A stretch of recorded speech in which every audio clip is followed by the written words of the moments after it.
This is Hard NOC Life. I'm Keith Chow. I have a bunch of friends joining. We're on Zoom. This is the first Hard NOC Zoom ever. What's up to the Hard NOC family? Let's just do a quick roll call. We'll start to my left, which is my brother Raymond. Oh, hi. I'm his brother Raymond. whose voice you may recognize from like 5 years ago when he used to do this fucking podcast and then quit. This podcast, there are children present. Oh, I'm sorry. Oh, Jason, I apologize.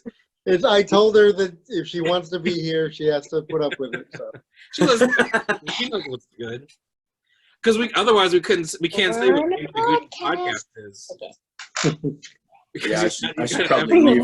Podcast wrong. I'm also going to be drinking an adult beverage now. Oh God. So who else is on the Zoom with us right now? Why don't we go with Dominic? Hi, I'm Dominic Dama. I often podcast with Keith on the Hard NOC Life podcast. On my screen, Dominic, right underneath Dominic is Swara. Hey y'all, this is Swara. I'm one of the co-hosts of the Middle Geeks podcast. Just chilling on a Saturday night, and unfortunately I'll have to eventually leave early because I've got work tomorrow, working from home still, so that's fun. But glad to join here tonight. Nice to have you here, Swara. Hey, can I just ask also where everyone is when they say good point who they are? I'm just curious myself. Where are you, Dominic? I'm in Berkeley, California. Raymond, where are you? I'm in Diker Heights, Brooklyn. Swara, Right. where are you? I'm in DC. Clearly, I am in the moon of Yavin. Underneath What? me, hailing from Bakersfield, California, is the family Sperber. hey, this is Jason, and my 11-year-old daughter Emmy. Hi. It's 7:30 in Bakersfield, so that's why she's here. It's so bright. Yeah. But yeah, I'm one of the OG writers.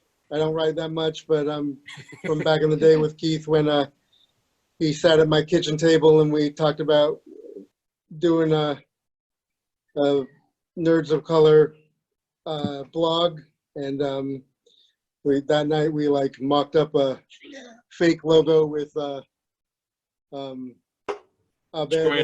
Troy and Abed from Community with I think you came up with Hard NOC Life that night. I think so. You're title, right. And we put that on there, and that was many years ago, a couple of years before we even started the blog. But That's right. Yeah. Nerds of Color was born at the Sperber family kitchen table. Nice. Next to Jason and Emmy, I think is Lauren. Okay. Hi, I'm Lauren Lola.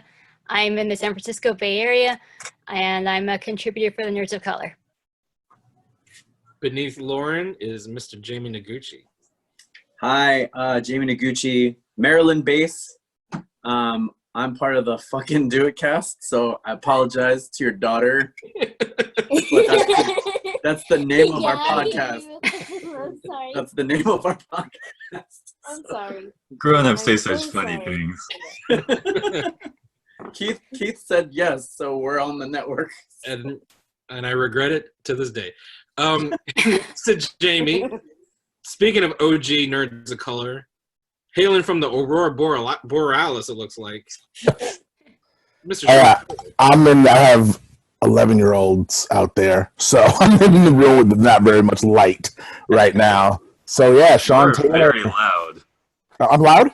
Relative, I mean, yeah, not in a bad way, just proportionally to. He's just a loud dude, man. Because I have a very resonant voice. Don't be jealous, Dominic. A little bit of what I'm expressing. No, yeah, been since close to the beginning. Been hey Amy, been senior fellow with the Pop Culture Collaborative.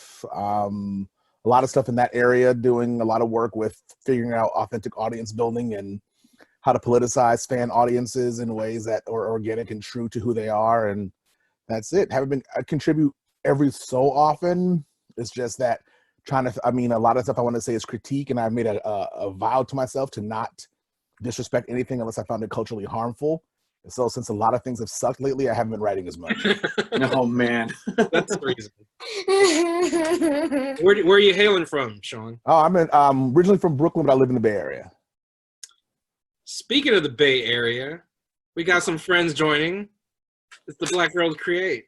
Hello. We're all introducing ourselves right now. So why don't y'all go? Hi, I'm Bayana. I am editor-in-chief and co-founder of Black Girls Create, and former co-host of our Tarbis podcast, which is on Hard NOC Media. She quit. I'm Robyn.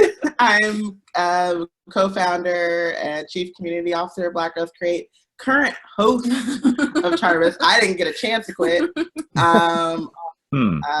You can always quit.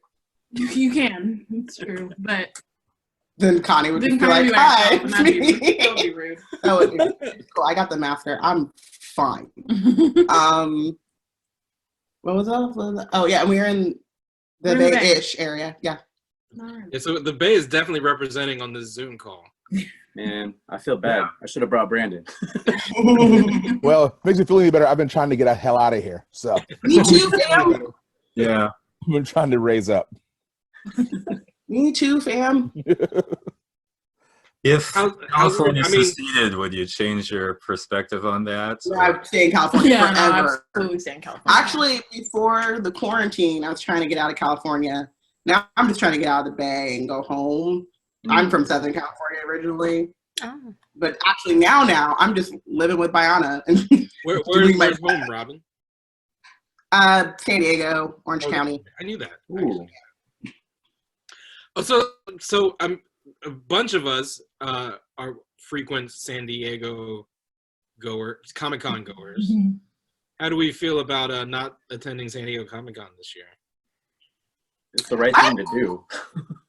I'm cool because I actually missed the last 2 years because we were gonna miss this year anyway. We were gonna miss this year anyway. Yeah, and I missed last year because we were keynote speakers at another convention, at a Harry Potter convention in New York that happened the same weekend, which was very different. Oh my gosh, it couldn't have gotten more different. Please tell us how different it was. There's a man who cosplays as Snape, and he talks about himself in the first person, as in he'll say, "When I killed Dumbledore." Oh no! Spoilers. Yeah. Yeah. Hope Emmy's read up to book 6 at least. 15 years I don't later. even read this shit. No. Someone Wait. killed Dumbledore. Pause. You gotta go. Sorry. Sorry, sweetheart. You gotta get out of My here. sister wanted to be in the room with us, but she only read the first 2 books. Oh no! Oh no, Robyn, what have you done? But you got Well, we just keep talking about it. Okay, it's Has she been annoying you during quarantine? You could just spill it and then just your revenge. I'm just saying. Wait till she finds out. 7, and so we're trying to She can only read a book she gets a new book on her birthday. Oh wow! But anyway, so there's a guy who cosplays as Snape, and he'll say stuff like, "When I was teaching potions," and then he had we didn't go to the ball because we're black. Spider-Man instead, and he got engaged to his girlfriend, but she cosplays as Narcissa Malfoy, and they were chanting always at the ball. Is what we heard afterwards, some real creepy stuff. So yeah, so that was very different than comic. It was also much smaller. Yeah, and, it was 5 very people. I don't know. The weird. What was the venue? Take it serious is pretty San Diego Comic-Con to me. Yeah, it was in Tarrytown. It was at a hotel. So it was definitely it was very different from because it was very because it's if it's Harry Potter, so it's one thing, and then it was it's not I don't remember, did they have any actors or anything there? No. I don't think so. It was more we're just gonna be here. It used to be which is great. Yeah, it used to be fun. the academic kind of conference. It was much more the nerdy bookie conference, and then they did they had the people from that did the Puffs. Yeah. And that was Okay, like I know they the had somebody. bigger. That was like the biggest draw that they had. Is like the cast of the Puffs play. But it was cool. Like, we got to yell about the Statute of Secrecy and merch and stuff like that. Like, we got real in depth on that particular nerdy thing that we do. So if you guys aren't familiar with BGC, like they do the Hogwarts, the HBCU Hogwarts. What do you call it? The Hogwarts BSU, which is like a fan fiction like project that we do on our website. But then we also, the two of us, co-host Wizard Team, which is a Harry Potter podcast. Yeah. In addition to the. Yeah, their Potter knowledge goes deep for sure. That's awesome. Yeah. So I guess the other question though is, I think Jamie's right. He mentioned that it was the right call to cancel. 100%. Yeah, for sure. But for those of you who do frequent multiple conventions per year, how soon will it take you once all of this, once we get past? I absolutely refuse to go to a convention for the rest of the year. Like, I will still probably go to AwesomeCon, which was delayed. AwesomeCon made the very responsible decision to delay to December. Like, they had the foresight to not just say, 1 or 2 months or, we'll keep you posted. No, they were like, yeah, we are going to move this to December. The situation is too dangerous. And I absolutely do not think that any convention that's still planning on going on in August or September is acting responsibly right now. I'm mainly talking about Celebration and Dragon Con. I am not afraid to name names. Like, that thread from Dragon Con like a couple weeks ago, I was just like sort of pulling out my hair at it. I will say though, I do understand that there are reasons for them not to announce postponement or cancellation right now, because it's a sort of complicated legal stuff. There's a really great thread on it on Twitter, but it basically boils down to, if they cancel preemptively, then they could lose a large amount of funds. And if they only wait until the state or some other authority tells them, you need to shut down, then they'll be able to actually collect the insurance and still retain funds for the convention next year. In general, I do understand that, but to my knowledge, I think that something like Star Wars Celebration and with Lucasfilm and Disney, which has all the money in the world, I personally am not like sympathetic to them for that argument. Dragon Con maybe, but I'm just like, of the bold policy, just cancel or postpone stuff for the rest of the year. It is the right decision to make. I'd love to hear what everyone else has to say. We are still like, Geek Girl Con is in October in Seattle, and we're still like on the fence. But like Blurred Con, I think we're kind of like, we got some stuff accepted, and we're like, oh, I don't think that's gonna happen. Yeah. The BCAF is not until January, and we're already thinking about postponing it. Yeah. For BCAF, I mean, because the con takes place at part of it takes place at the San Francisco Public Library. Oh, and wow. There's a lot of vulnerable population. Yeah. In the San Francisco Public Library, and so we want to be really mindful about that. So we may probably push back until March or April. Would it be at the main location? I'm sorry? Would it be at the main library?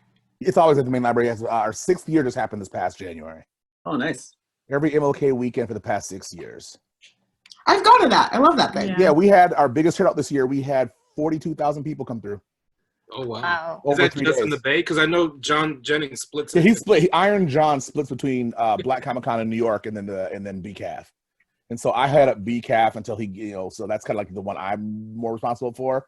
Yeah, but it's I mean, we had a great turnout. It's a wonderful thing, but as a public library, it feeds people, it gives people medical help. It's like a social service organization kind of, as well as a library.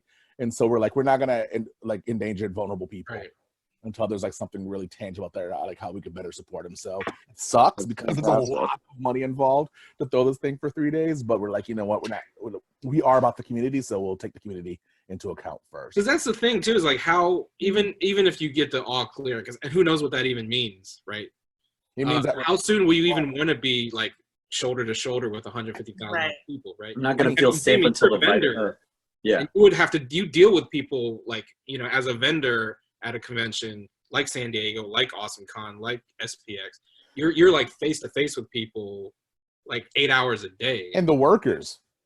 Yeah. So, like, what's your take on like just convention going in the near term or even in the long term? Like will you ever be comfortable going to like a 50,000, 100,000 person convention? Unless we've like gotten a vaccine and this is They like, may need to like cap off numbers. Like that might need to be the new policy. I'll feel safe when they have a vaccine. Even then, I'm like, Tuskegee, I don't know. But I'm like, I mean, because this is it's like we just live in this world now where like the ruling power is a damn death cult. Yeah. And it's just so terrifying, like where people are willing to do. Like in the Bay, we have this boba shop that we go to in San Francisco, and it's like they do a really good job of, you know, only certain people at a time, yada yada. It's a great job, no contact, perfect. We go down by the beach today, and you would never have known today at Ocean Beach that it was shelter in place.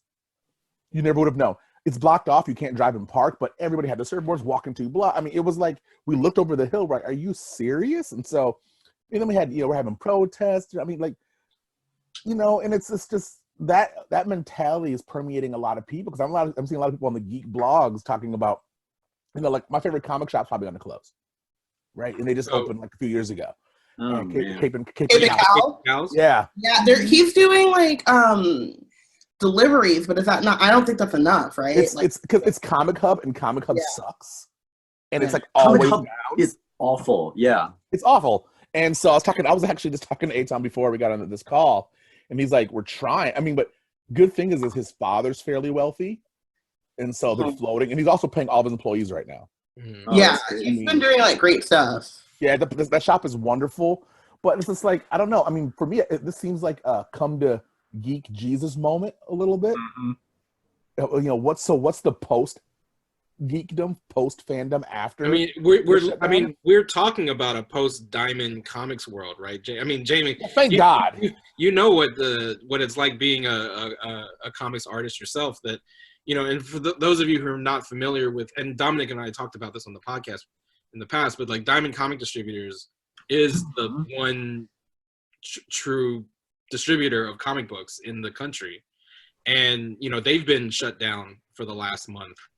They're in Baltimore, they're in Maryland with me and Jamie. Yay, Maryland. We got the one thing, the one monopoly. The one monopoly that still exists. The comic book monopoly. The comic book monopoly. But, fighting off the federal government. Yeah. DC Comics recently, made some news when they were like, we're going to distribute comics. I mean, and there are a lot of like... Walmart's getting spinners. Walmart is getting comics racks. Wow. Yeah. So that's like, it's the big three: Image, DC, Marvel are going to be at Walmart. I think it's is it like what, June 1st, I think? That's nuts. I haven't seen spinners in so ages. Marvel and DC are going to start shipping again, like around end of May, they say, but I didn't read it close enough to know like how they were going to start shipping. I mean, you got Warner behind you and Disney behind you. I mean, you're not lacking for money, because the only reason those two are publishing comics is because they want to keep their IPs fresh and hold on to the copyright. Like, they don't really care about the stories as much, because they don't really have to, because their cinema arm is making more money than they will ever make on that. I mean, and so that's why I'm thinking, like, I did this talking to this filmmaker, and she was just like, she used to be a film marketer, distributor type person. Now she has her own studio. And I was like, she's like, why doesn't comics follow the same mold?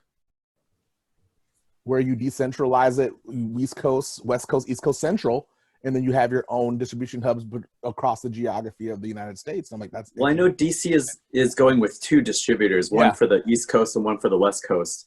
But like the East Coast distributor is associated with Mile High Comics, from, I think it's Mile High Comics, the big New York one. No, Midtown. Midtown Comics, that's what it is. Right. So right. Well, that's what, and a lot of like regional retailers are pissed off about that, because they think, Midtown is. I mean, Raymond, you're in New York. You're not a Midtown shopper, but Midtown is probably one of the biggest comic book stores in the country, and they actually have the reach to distribute, beyond New York City. But I think that's the kind of, I mean, the big news is that DC is no longer essentially a Diamond exclusive. Because the reason that DC and Marvel are like big too is that they exclusively distribute their comics through Diamond Comics. But without that middleman, basically, they're just going straight to the consumer. And I mean, Raymond, you're probably the most avid comic book shopper in this group. And I don't want to insult others who may be Wednesday Warriors as well. But like, what have you been doing for the last like month and a half without having a comic shop to go to? So Forbidden Planet, who I buy from, they just reopened their online store. So and they set up a GoFundMe. So I used what would have been an amount that I would have spent for a week. I sent for the GoFundMe, and then this week I bought some trades off of their website. I picked up Ms. Marvel Volume 4 and 5 and Redneck by Donnie Cates.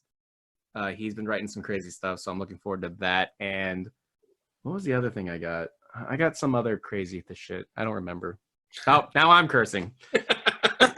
Wait, if I may, back to the coming to Geek Jesus moment for a second. As far as the conventions go, we're we sort of needing to come to that moment sooner or later anyway. I mean, conventions were like, booming to like, an inordinate, unwieldy degree in some cases. Do we not think that? I mean, I don't know. And they weren't fun anymore. it was like a masturbatory trade show, and I'm like, I just, I mean, I guess the last time I've been was 3 years ago. Then I just felt I was there, and I'm like, I'm deriving absolutely zero joy from being at San Diego, like no joy at all. So I didn't go for like 2 years in a row, and I didn't plan on going this year. But like, it's the smaller cons I dig. But I just don't want anything. Hey, it's all about Hall H. Like, I don't care as much about Hall H, But the flip side is a lot of indie creators are losing money. Sure. And that's the part that really sucks. I think there is like something to that too, because it's like for me, I've been going to Comic-Con San Diego since you could just roll up day of and just like, and it was still the biggest thing, and it was great and it was fun, and like, when I was in high school, like I didn't even know I was a nerd, so I was just like, oh, this is real cool, like this is like an interesting thing, and you could meet artists and like learn about what they do.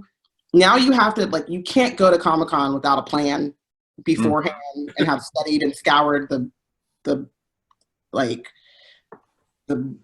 layout and the schedule and where you're staying. I mean, I have like my best friend lives in San Diego and still does Hotel Apocalypse because there's no point in going home.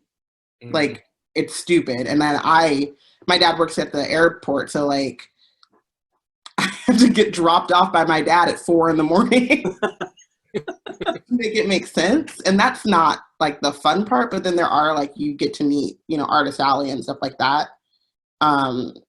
Hilariously though, I kind of feel like with FanCon's whole debacle, like that started like the whole like we can do an online Artist Alley and we can do a pop-up type of thing, and it's not, I don't know, it feels, because of that whole thing, it feels like much more like, okay, yeah, like we can figure out a way to, support artists without having to be in that shit show. And then also, I don't know, I feel like that,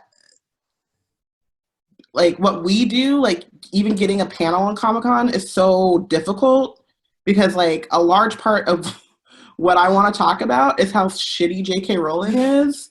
And like, you can't be truthful in your panel description. You know what I mean? Like you have to lie to even get a panel. How does that go over at the Harry Potter conventions, Rob? Oh, at the Harry Potter conventions, we're like, oh, we go shit talk. Like this is that's the author. All Potterheads want to shit talk J.K. Rowling. Yeah, that's all we want to do. I told you. Like another guest joining the Zoom. Is that DJ BenHaMeen I see in the corner? You gonna spin, please? See you on Facebook. I gotta fucking spin just because I show up. Hey, welcome to the Zoom, man. We're just I wouldn't say mourning the loss of going to conventions again, but we are kind of talking about how it's kind of a gift and a curse that we don't have to worry about conventions. I thought we were searching for a path forward. We are. It's called staying your ass at home and washing your hands. Yeah, that's the path forward.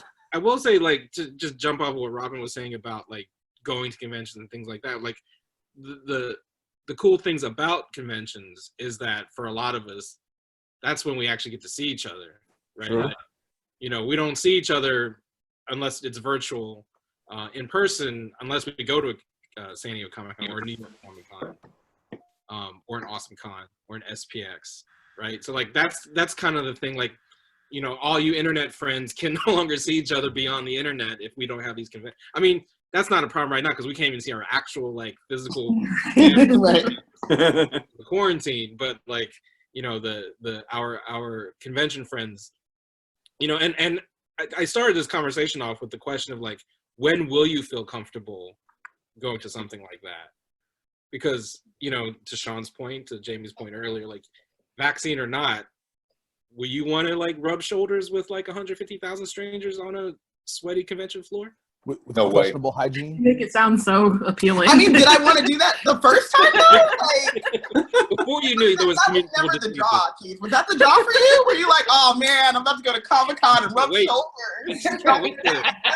Everyone's John Travolta boy in the bubble shit, and then just like just generally exuding more fluids. Like, oh god, is that not wrong to say in San Diego with a zillion people? How's the quarantine been for you, Ben? Not as bad as jail was.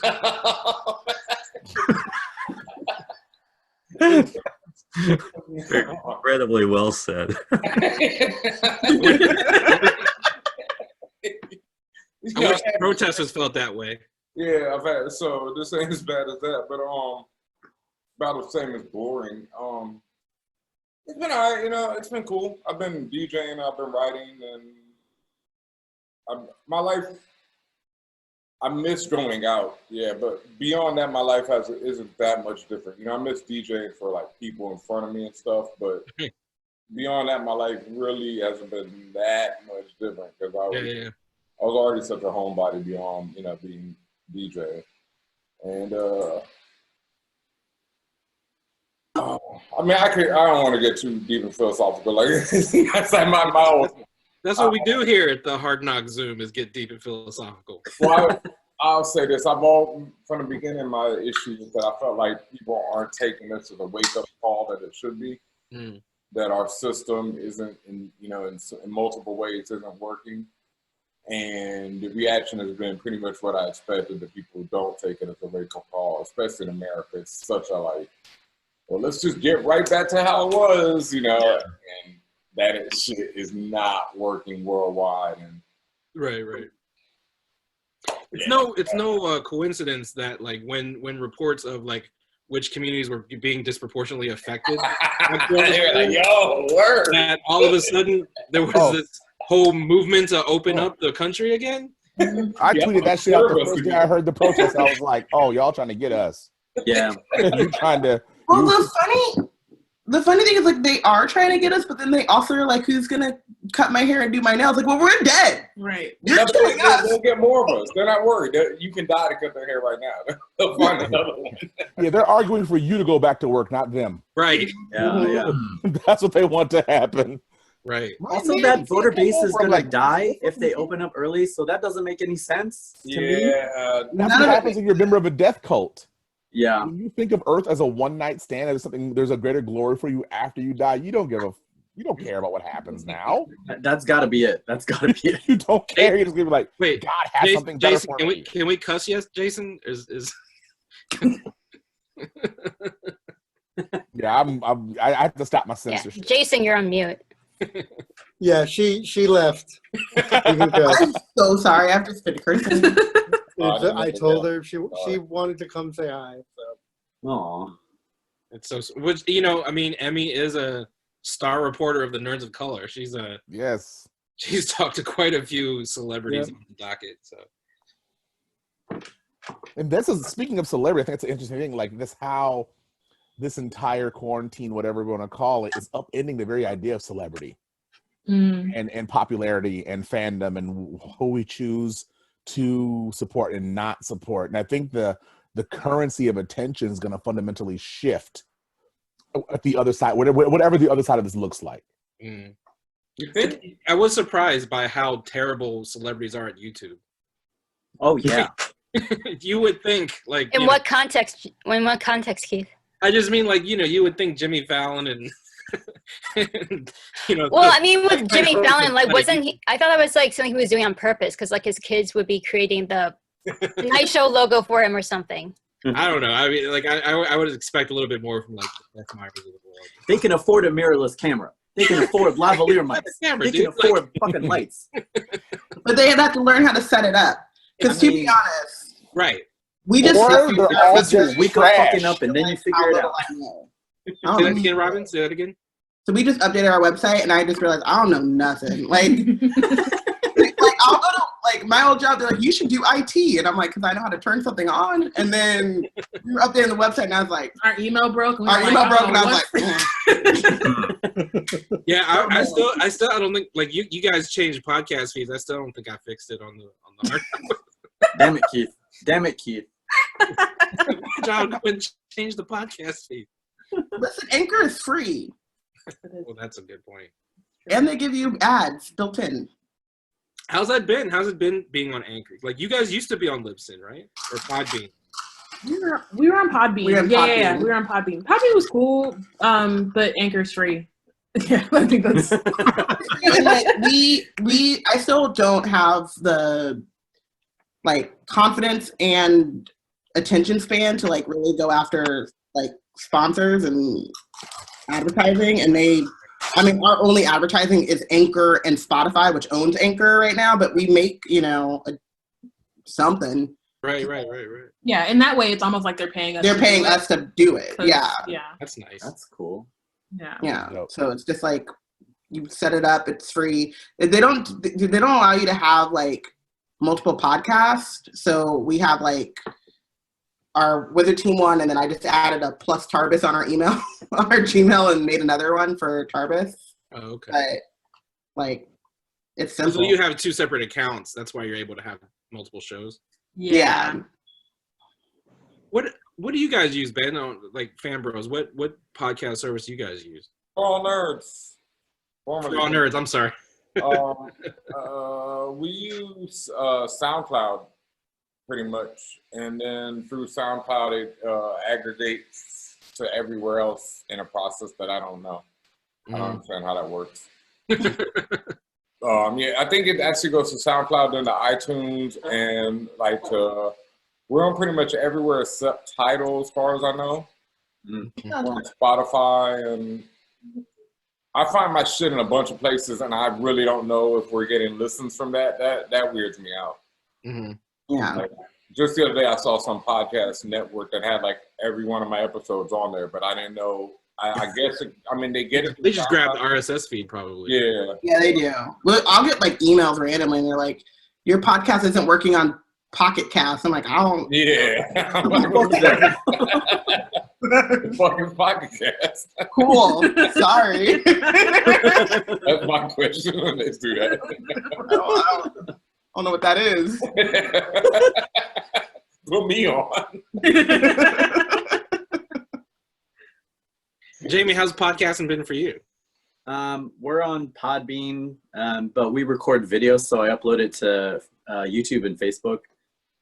So I don't check the stats because I used to make webcomics and I used to get way into stats, and that's sad. So I don't do that anymore. Someone's all static. Where was that coming from? Was that? Am I going crazy? Maybe I'm going crazy. So what's everybody been watching in quarantine? Clone Wars. Clone Wars? I know Lauren's all into Clone Wars. I never Dominic watched it into before. Clone Wars. I was catching up on Clone Wars. I'm doing rewatches of both. Well, I did a rewatch of Avatar: The Last Airbender. But I'm simultaneously doing a rewatch of The Office, and then I just started Naruto like last week. So mostly stuff I've already seen. I don't feel like I have the like attention span to do something I have not seen at the moment. Just like stuff I can watch, but I know what's going on, so I can like also be on my phone. Right. I binge watched. Oh, sorry. Oh, go ahead. Oh, all right. I was just gonna say I binge watched Hollywood last night on Netflix. The whole thing. I heard really good things about it. Yeah, I mean, looking back on it, there's some flaws as far as, I guess, not continuity, but like existing plot lines, and then they're not really leading anywhere. But otherwise, on a general scale, it's actually pretty good. It's really interesting to see, a lot of the discussions are happening about representation in the media now, but actually being applied 80 years early, and avoiding a lot of what has happened since then, as far as miscasting and whatnot. And Lauren actually wrote a really interesting piece for the Nerds of Color recently about Darren Criss and his role on the show and in real life. That was a real dope piece of writing. Oh, thank you. That's dope.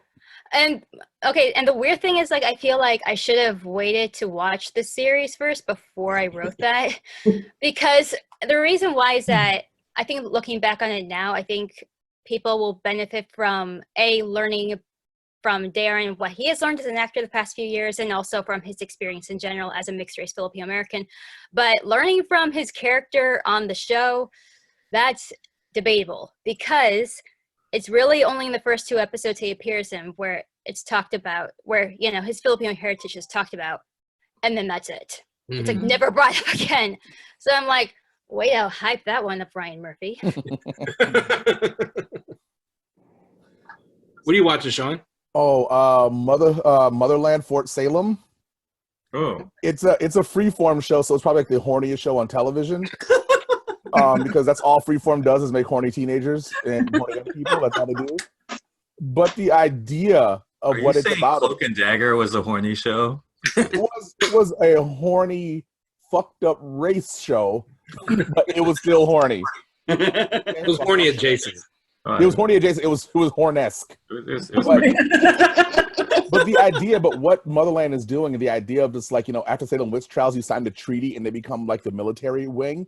I mean, the world building is phenomenal, and how they actually portray the magic. Which if you're gonna do a magic system, make it make sense. Unlike Charmed, but it's dope. I mean, like, how you gonna have all these Latinx women but not do any type of brujita magic like that? Are you serious? Like, what are you thinking about?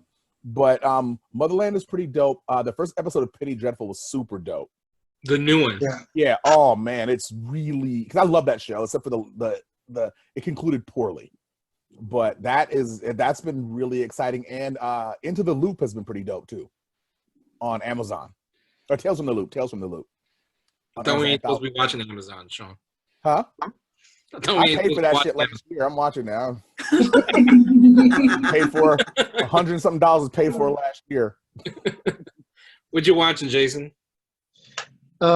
I'm watching a lot less than I used to, because I'm a stay-at-home dad, and now they're home all the time. Right. Yeah. So, and then I go to bed. I like watch one episode of something with my wife before we go to bed, and my 15-year-old is up later than I am. So, with my 15-year-old, she's actually in the middle of her 3rd or 4th rewatch of all of Agents of S.H.I.E.L.D. No! In getting ready for the last season, Yes. because she is this, like, she has this whole online community of other teenage girls who are fans, and they rewatch 2 episodes a day in chronology. Wow. At the same time. That's a thing. And are tweeting at each other during the entire thing. Wait, so I can watched I that ask, with what's her. your favorite character on Agents of S.H.I.E.L.D.? Huh? So Stop giving me bad ideas. It's so good. So What's your favorite character on Agents her of favorite, she's a Fitzsimmons shipper, and Daisy Johnson. That's precisely why I stopped watching that show. Did she get to meet Chloe when you guys did? Yeah. She and Emmy interviewed Chloe for Abominable. She's so nice. Yeah. Aw. So watching that, and then to decompress and have some mindless, happy TV show. My wife and I have been watching what's it called? Zoe's Extraordinary Playlist. It's happy. But, Happy. What you watching, Jamie? There's a service called Pluto TV, and they stream a lot of free stuff. They have like random channels. Like there's an old school Doctor Who channel. They just stream all the ancient Doctor Who stuff. They have a tokusatsu channel that shows nothing but like Ultraman and Kamen Rider. Oh, I'm about to download that right now. Yeah, so I've been watching the shit out of that. They just put up Kamen Rider Kuga, which is like one of my favorite series. So they're doing that kind of shit. And then for things that other people have heard of, Westworld. So the last episode is dropping tomorrow night. It's been pretty interesting. I don't know if I can go back and watch the earlier seasons in the actual park, because I enjoy the sci-fi part of it way too much. All the futuristic sci-fi stuff that's going on in this season. So I'm excited about it. I don't hear many people talking about it, but I think it's pretty fun. Yeah. I watch it. And season 3 feels like it's a completely different show from the first season. It totally is, yeah. I haven't watched it yet. I like to wait till it's all out and then I'll just binge it. So have you watched the first 2? No. Oh yeah, the first 2, yeah. I watched them like twice. Yeah. Right. I was like, once I finished, I was like, I need to go back and like figure out what it is. Watch this one more than once.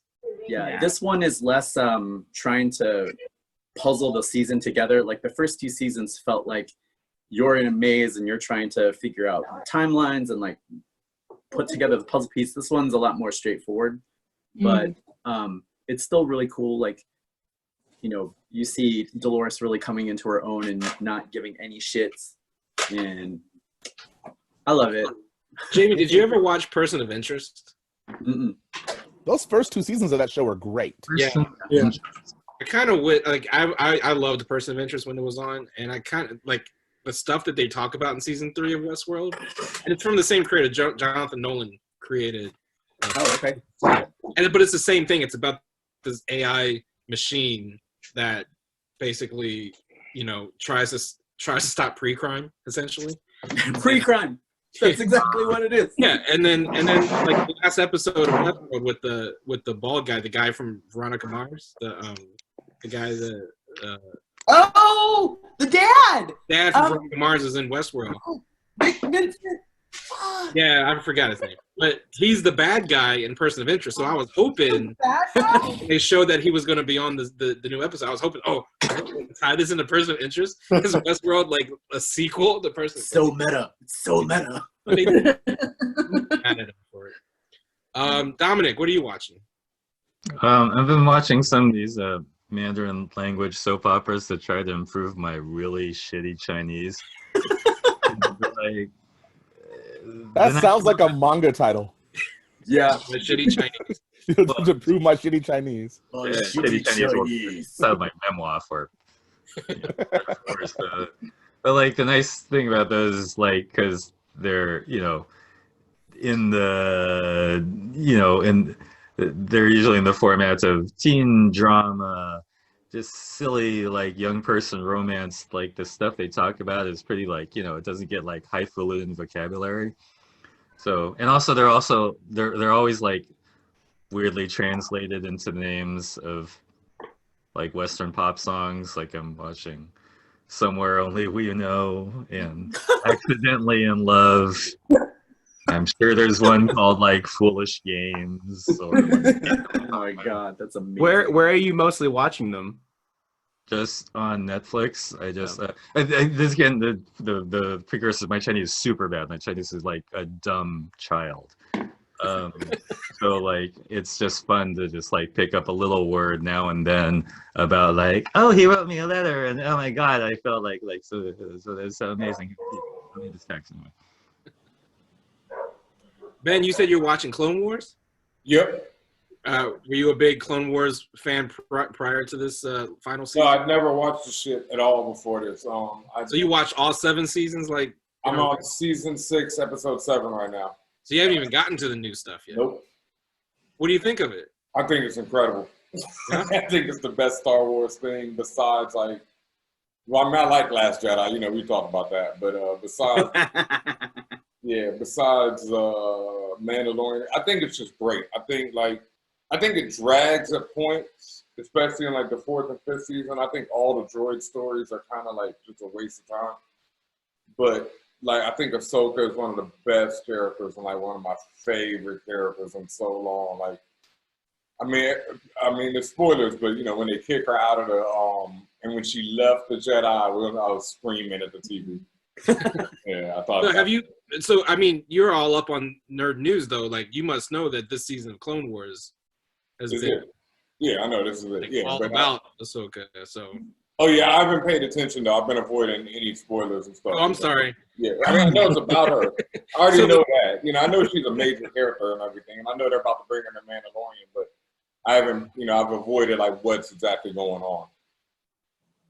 We could go back and I know a lot of stuff. Like again, spoiler. But when Savage went out, I was sitting here in shock. I did not expect that shit. I was like, I still laugh at it every time I think about it. Can someone explain to me the thing about Darth Maul's legs? I'm not tracking Darth Maul's legs in the timeline. And well, it's like he gets them chopped off. He has spider legs for a while. He gets spider legs. Spider legs. And then the Night Sisters, right? Was it the Night Sisters who fixed his legs? Yeah, it was the Night I'm looking Sisters. at you, Lauren. Lauren what's the legs thing? Yeah. The Night Sisters give him regular legs again. After he has the spider legs. Okay. Yeah. And then the Mandalorians fix his legs again when he gets damaged. And they give his brother an arm. And I don't know past that. That's where I'm at with his brother. Yeah. I'm not sure if more is happening with his legs since then. If we were to say this moment right now being the moment before the last episode of Clone Wars comes out, what are the status of Darth Maul's legs? They're 2 bionic legs, right? Yes. Okay. As far as I know, unless he grew some wounds. Hashtag Maul leg watch. Who's interested in shit I like think the that? most important thing is that they are intact. Yes. They're intact. Well, yeah, some sort of leg. But it was just I lost track of the spider legs thing. Yeah. He lost them pretty quick. But then Darth Maul. There were like a lot of fan art, so it seemed like it was like a whole moment. Well, even beyond the final episode of Clone Wars, Darth Maul shows up in Star Wars Rebels. Yeah. Fights Obi-Wan Kenobi. Yeah. Like, yeah. That was, And one of the best fight sequences in all of Star Wars. Mm. I never watched any of this because I don't like computer animation that much. Mm-hmm. And then I started watching the latest one because I like that style. Is that not Rebels? Rebels. Rebel or Resistance? Oh, Resistance. Resistance, yeah. I like the style of Resistance. And then I've watched some of Rebels and I like Rebels. I'm probably gonna go and watch Rebels after this, but Rebels is so good. It makes Shawn like Star Wars. That's how good Rebels is. That's true. Really good. I've only liked 2 Star Wars things in my life. Wow. Which So I love. Rebels and Rogue One. Rogue One. I love Rogue One. That's Rogue one of my One was just favorite films. incredible.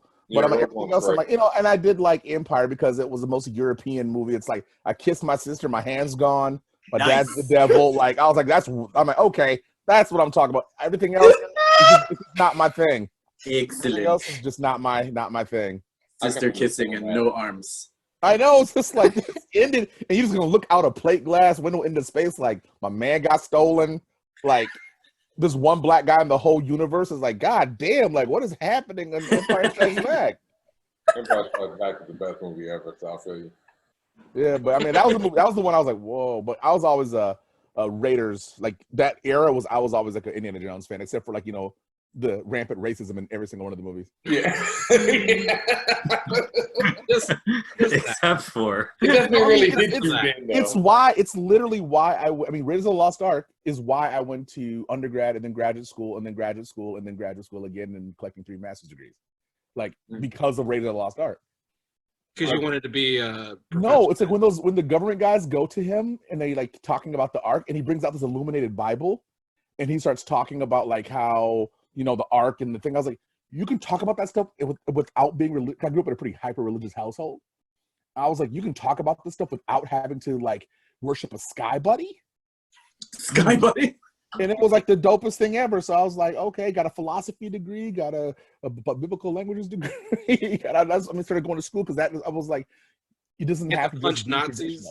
Huh? Punch Nazis, like, or just use the whip on only brown people. I mean, there's a lot of problems with Indiana Jones. He's never whipped a white person ever, but he's whipped the shit out of some brown people. Yeah, that short round shit, motherfucker. Yeah, that whole movie, like. First and third, it's kind of like thing to say. I like short rounds.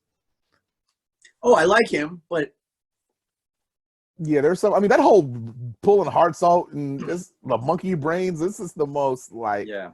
I want to like see one where it's like Tyrone Jenkins and the mayonnaise of hell, and they like go to like some white suburban house and like they open up and it's like bland potato salad and like all this shit and then all this like.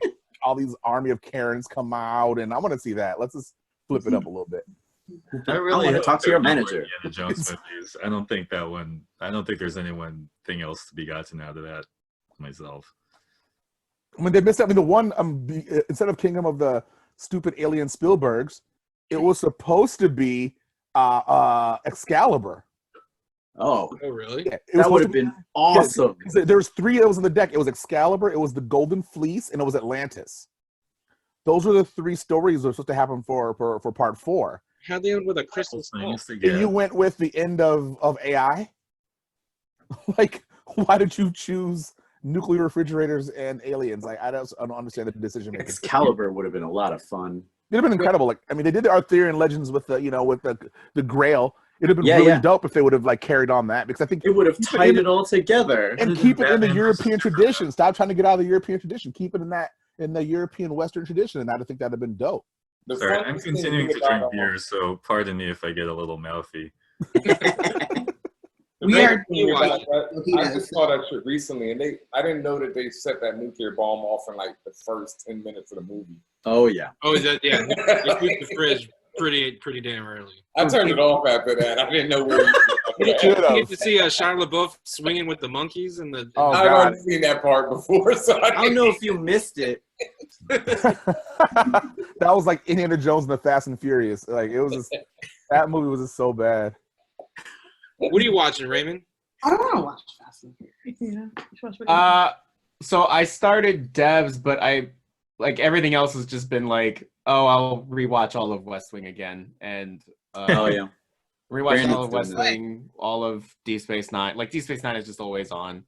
So good. That's how I am with Voyager. Like you could just play it on a loop and like it ends and then you just press start again and it's just I can't do that with Voyager because then you get to the one you get to the salamander. You get to the salamander and then it's just like and Tuvok, and you're like no. Yeah. Tuvok, you're like nah. Yeah. Voyager, Tuvix. Voyager to me is like when your grandmother pinches you at church for disrespecting her. That's what it felt like. I hate Voyager. I hate it. But you get like into like 7 of 9 and I don't know. I did actually prior to the pause, I was at home binge watching Voyager because I hadn't done a formal finish up, like because it was just always, well, I know I like Deep Space Nine, so I'm gonna watch it over and over again. Ooh. But I finally watched the rest of Voyager, and I will say that it's better than the amount of times that I've shat on it. Like that is praise. That's your praise. Yeah, that's what you get. Because this was also like Deep Space Nine because of Constable Goo, and I just really couldn't. One because I started Constable Goo is my favorite. And that's fighting word. I started watching it late, and every time he gooed out, I just kept thinking about TLC and Waterfalls, and that was the shit. I think we're gonna have an intercast fight here. But something about, because I love Next Generation so much, and I started watching them all really late. There's something about like the absolute bonkers decision making of Janeway that I love so much that like it's better than Deep Space Nine to me. I don't know, and also I hate Ferengi. Whoa, wait. It's better than what? It's better than Deep Space Nine. But that's the thing is that like Janeway is better than Janeway's like constantly like, no, we're gonna adhere to Starfleet regulations. Starfleet regulations are the only thing holding on to, are the only thing that make us a ship that's gonna survive to the planet. And then 2 episodes later, it's like, fuck it, man. Fuck it. Yes. These Starfleet regulations don't work. I'm gonna go hide in the dark in my room for an entire episode, and that's just the episode. The Voyager. I don't think she's a better captain. I would never argue she's a better captain. She's better television because she's bonkers. Every decision, Voyager allowed Picard. I'm ready for the next 60 minutes of this nonsense. Like, what? Just sit down on a planet and calm the fuck down. But she can't. Which is, she's like, I'll lose, 90% of my ship so I can make it home and see my dog. And you're like, sure, that math checks out. The very first episode of Voyager, they talk about the ship and they say it has this organic core. And so you're watching the show and you think there's an episode that writes itself where the core comes alive and like the ship becomes like organic and stuff and it's its own thing. They never write that episode. Voyager is a show of missing potential that they never live up to, which is why I hate it. And there's so many unfulfilled promises. Besides, the Voyager is probably the second best designed ship. Like the aesthetics, it's a beautifully designed ship. I think I like, oh my God, I can't think of the ship now, the little mini It's ship. like a dolphin. The Defiant? Defiant, I think that's a beautiful design. Yeah, I got the ship with the line. Wait, the Defiant and I'm sorry, I just said Defiant and Deep Space Nine. Yeah. No, yeah, I think it's a very well designed. I think it's a beautiful ship. Oh, I love that design. It's got To me, that that turtle ship thing and looks the like- little like- head coming out going, vacuum cleaner attachments, but they're all vacuum Jordy had on a cleaner banana clip. They're all vacuum cleaner might be attachments. totally They're different from yours on what like. Okay, I Defiant like is an angry space just wanted to turtle. note that. It finally showed 3-dimensional space. I was like, finally, Star Trek. God damn. So my thing is, the Next Generation and Deep Space Nine took like multiple episodes out of their seasons to set up the Maquis and to set up this idea of these, terrorists that, what does it mean to believe in the Federation? And Chakotay is the most boring ass person. He's so boring. But he's Chakotay- also 7 of 9, which makes sense somehow. Sure, they set that up perfectly. It's fine. Right. In the last Oh, 5 yeah. episodes of the last season, let's have them fall in love. Chakotay should have been Point is that Iron that Eyes we guy, are that multiple- fake native guy who cries when the litter happens on the ground. Chakotay is the worst. He The is point like, of Voyager is that there are multiple episodes in which Janeway says, I could do this thing that makes complete sense and is safer, or I could shave off 2 hours in a 50 billion year trip home. I'm going to do that thing instead. And that is better television. but there was going to see. be a Maquis spinoff, and the 9/11 happened. Oh, ooh. I didn't know that. See, I came late. And Have then you ever seen the video of, this is not Voyager, but have you ever seen the video of when everyone tells Worf to shut up? yes, the supercut. I was like, yo, they did him so grimy. And he's always right. Always right. But I was like, he's black, so I get it. That's, Yeah. that's what happens to this It made space brother. perfect sense in retrospect. But I mean, it's like 11 minutes long. I mean, you're just like, oh god. Poor Worf. Every time he offers a suggestion, it's just like, no. Denied. Sorry. To be fair, his suggestion is always, let's shoot it. Right. To be And like that's right. like, He's like, It's solved did we shoot it? No, I don't think you should shoot it yet. and then Otherwise, it's not a whole episode. True. I want a supercut of all of the times Riker has sex with an alien. There's like no discussion about how this is gonna work, what's gonna happen. Am I gonna be pregnant? Are you gonna be pregnant? Am I gonna start sprouting wings? Like, is cold-blooded about fauna gonna come out of me? Is that how you, like, what's going on? And he's just like, nah, we'll just, you know. Was there ever the alien race that could make Riker pregnant instead Yeah, of... I mean, there was like in Voyager, I think Henry gets pregnant. Oh, is that right? I think there's an episode where Henry gets That's pregnant. season 4, right? If I'm not mistaken, something like that. I barely remember that. Darn interesting. I mean, but like, it's like Sounds these. like I mean, TNG was like the horniest of all Treks, except for poor Geordi. His best friend's a robot, and he only has a holographic relationship. That's He fucking falls in true. love with the hologram and then meets But do her. you know that in the Deep Yo. Space Nine Bible, it says that Geordi only sees people as energy, so he'll have no love interest. It's actually in the Next Generation show Bible. Oh, that's... Racism, man. And you're just like, come on. I'm like, that's I love That's a bad I love Bible. they're like, we've solved war. We've got over racism, capitalism. Who needs it? We've and disabled people figured can't it get all laid. out. Yeah. And then they're like, let's go be colonizers. Oh. The Federation is just like colonization with an IKEA sheen. Like, we have to be honest about it. We have to be honest. And I'm a Star Trek freak. You know, except for Picard, because that's his trash. Oh, yeah. Picard kind of turned it around. I stopped watching like that. It's the most anti-black shit I've ever seen in my life. For sci-fi, that shit's super. I mean, you're gonna kill the black guy within 46 seconds of the first episode, Yeah. and then you're gonna have the Do it 3 more times.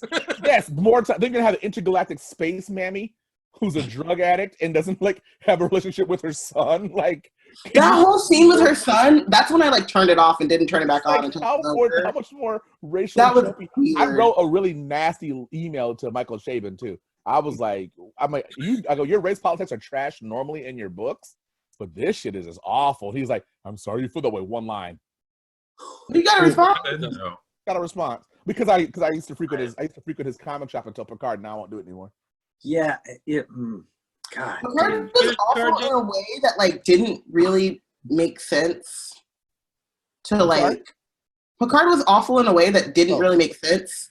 That I was like watching it and I was like, wait, is this isn't because it was still okay for Voyager.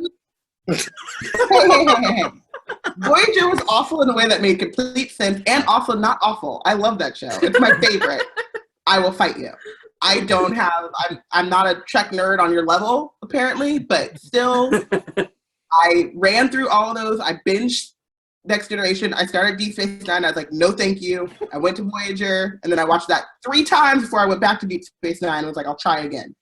But I would say Picard as a character still made sense with the canon, but nothing he did or any of the reasons that they did anything made sense. And he was respected. People were talking about, hey, JL, you gonna call somebody JL who's your superior? Even Riker would defer to him as captain. And you would be like, hey, JL? Like, what kind of anachronism? Well, he also said that they also wrote it that he loved Data. So, I mean, like, the way that they set up the relationships are based on what fans remember, a distorted view of what they think fans remember, rather than like the actual text of I'm actually having a relationship. Yeah, because you watch the show and Picard is always telling Data, shut the fuck up, you know-it-all piece of shit. Drive the ship, get out. But the thing is, this Picard is an apology for Discovery. Because all the white fanboys lost their minds because of diversity of Discovery, and now they play all this hyper fan service to people, and it to the detriment of the show. And Discovery is very good. Can I just say that? Discovery has so good. Second season.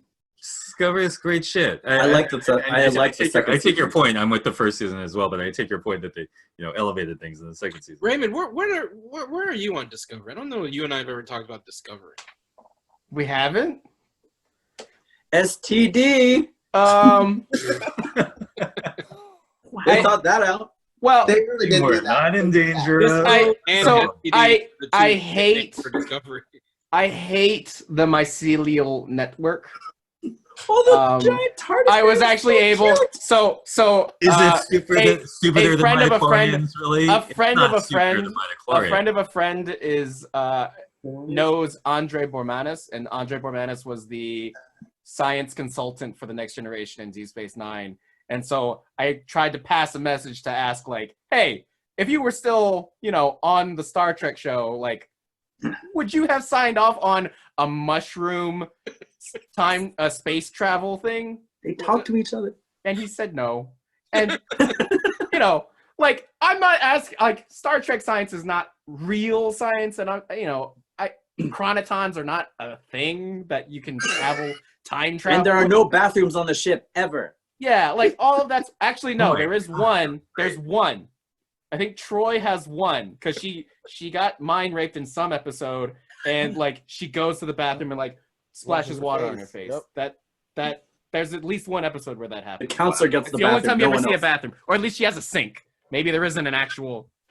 But in the future, we don't have to go to the bathroom. I want to see a space bidet. Come on. That like they've eradicated bodily fluids. That was a big sentence. Along with war and poverty and money. But not racism. No, not racism. You continue about the mushrooms, Raymond. Well, no, it's just like that was the beginning of, I don't have a good feeling about this. That this is not going to be the Star Trek that I'm looking for. The mushrooms lost you? Yeah, so I will say that I think that all of the actors are very strong. I think all of the acting is very good, but I don't feel like it also has not my Star Trek. Well, it also suffers from, like, it wants to be a mystery box kind of show, and, like, none of the mysteries are compelling enough for me to care. Like, the big reveals are always kind of rote and not interesting. But we get Space Michelle Yeoh Merkin motherfuckers. Just Michelle Yeoh was fucking great in that show. Yeah, but, like, I would rather suffers from a pastiche of all these other things like Battlestar Galactica and Bubblegum Crisis, and just, like, grabs from a whole I think sources, which to me is cool for like the moment we're in. I think Michelle Yeoh is a great actress, and I think that she's a great Federation captain, and they killed her in the beginning so that they could have a sexier version. And, like, I think that's symbolic for the whole show, is that, like, well, let's have a sexier version of it, and that's kind of just what it is. Sure, yeah. And it's a Star Trek I can't share with my kid because they tried so hard to be edgelordy. Well, it's funny how they made the Swara Trek YouTube channel obsolete, because, like, there's this whole YouTube channel where they insert swear words into Star Trek episodes, and it's supposed to be like this, you know, like, well, that's weird to hear Kirk or Picard say fuck. That the fucking hubris. Yeah, like motherfucking hubris. Discovery. It's like, oh, you think in the future have different swear words. The language evolves. I'm like, you wouldn't have different swear words in the future? Robyn, you said you didn't get to the finale of Picard, right? I went back, so I did, because when I first started watching Star Trek, I was like live tweeting it, and this dude was like, "Oh, you need to watch Discovery. Here's my all access channel," because I just like started railing about the fact that, like, the only thing on CBS that has a hint of color on it they put behind a paywall. So he was like, "You have to go back and watch it. You have to finish Picard," because I texted him and I was like, this is bad in a way that is, like, messing with my head. Like, are you watching The Good Fight? Crisis. Yeah. That heist when they go and 7 and 9 shows up and she's a bounty hunter and, like, because bounty hunters are cool in the future. I mean, sure, I guess. With that leather jacket. A long time ago and a far, far away. Yeah. Well, because there's so many dumb things in the finale. But to Raymond's point about, like, the science of new Trek, the dumbest thing I think is that, like, Deus Ex Machina key that they have, that, like, it's like basically like, what does this do? Just think real hard. Whatever you want, motherfucker. Yeah, whatever you want. Like, I need to fix my ship, and all I have is this diamond thing. So here's my question too, because I also was like, I zoned out for a minute. Is Picard now an AI? Yes. Like, is his body not real? He's a robot that they somehow decide. They uploaded his consciousness? He's a hollow Like recreation of Picard. It's almost as if But it's he's some still sort old. of metaphor. They didn't put him in a young body? No. So yeah, And he's still gonna die. Part is like, and your body will also decompose at the same rate it would have had you not been uploaded to this robot body. Sorry. That's like one of the things. So he's a host. I've just done like a rewatch of all the Marvel movies, and I thoroughly cannot stand Tony Stark because he continues to deal with demons when he should leave well enough alone. And it's like one of those like Star Trek. Well, Picard in particular is like I didn't really love it with Data. It's like okay, we make an AI and like are this like android's whole like reason for being is to be human. It's like that's boring. Like humans suck, right? Like we know this. Like if I'm an android, I'm not trying to be human. That's why you need to watch Westworld and like side with Dolores, right? Right, Jamie?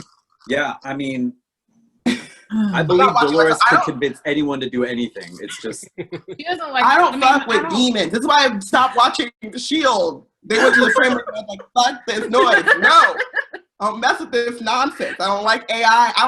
Siri is not on my phone. I don't trust that bitch. I don't trust none of this. And I feel like we should stop writing stories about it because we're giving them ideas and it makes me uncomfortable. Don't find any part of the blueprint. Hey, I got to get out of here, man. It was nice talking to everybody. I appreciate you joining, Ben. Ain't no problem. End on my rant. The AI told him to get off the Zoom. AI told him. I mean, listen. Maybe he is an AI. We just don't know. We don't know. I feel like a lot of people are messing with messing with AI, and we need to stop. Yo, this cat is an AI. I don't know if I was ever going to catch up, but yeah. I was like, oh shit, that's what happened. We just spoiled the shit out of it for you. Sorry, bro. Sorry, bro. Use some money. Don't worry. Guru had been telling me to catch up, and I'd have to start from Next Generation because I've never seen any of it. Like, We'll just start at season 3.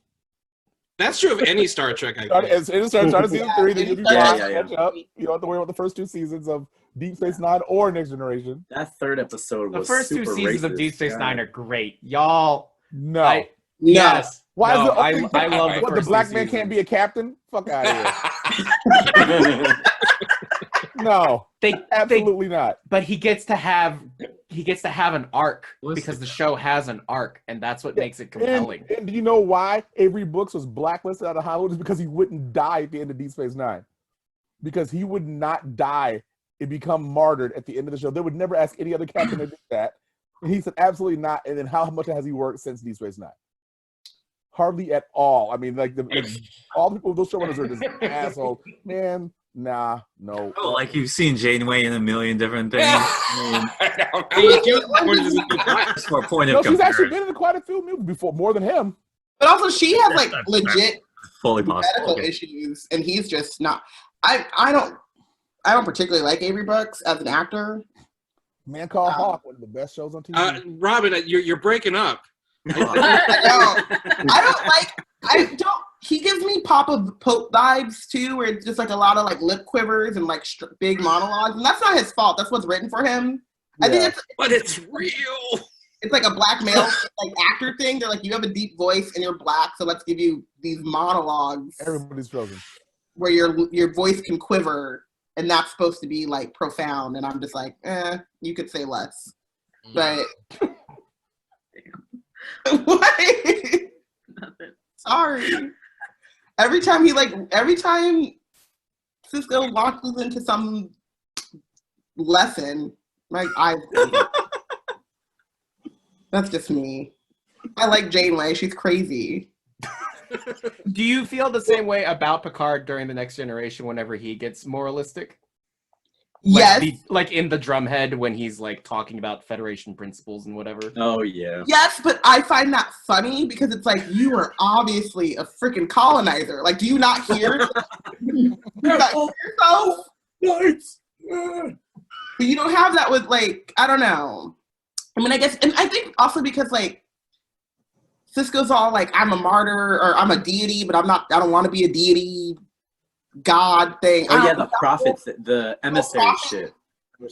It was just that to me was interesting because Star Trek is so a-religious, and so for me to actually inject that into DS9 was actually pretty really interesting. It was like, oh, here's this thing that we're supposed to like move past religion and theology, and we treat it as a quaint folk custom that will on planets that we'll discover. But being able to see that, it was like. That for me was interesting. The way they wormhole aliens to gods, interesting.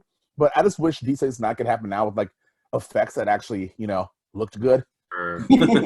That's true. Yeah. Because I don't think it wasn't an interesting premise. I think that like it's you're damned if you do, damned if you don't, right? Like because he's a black guy, because he's a specific type of black actor with a deep voice and the quivering thing, it was very like heavy-handed.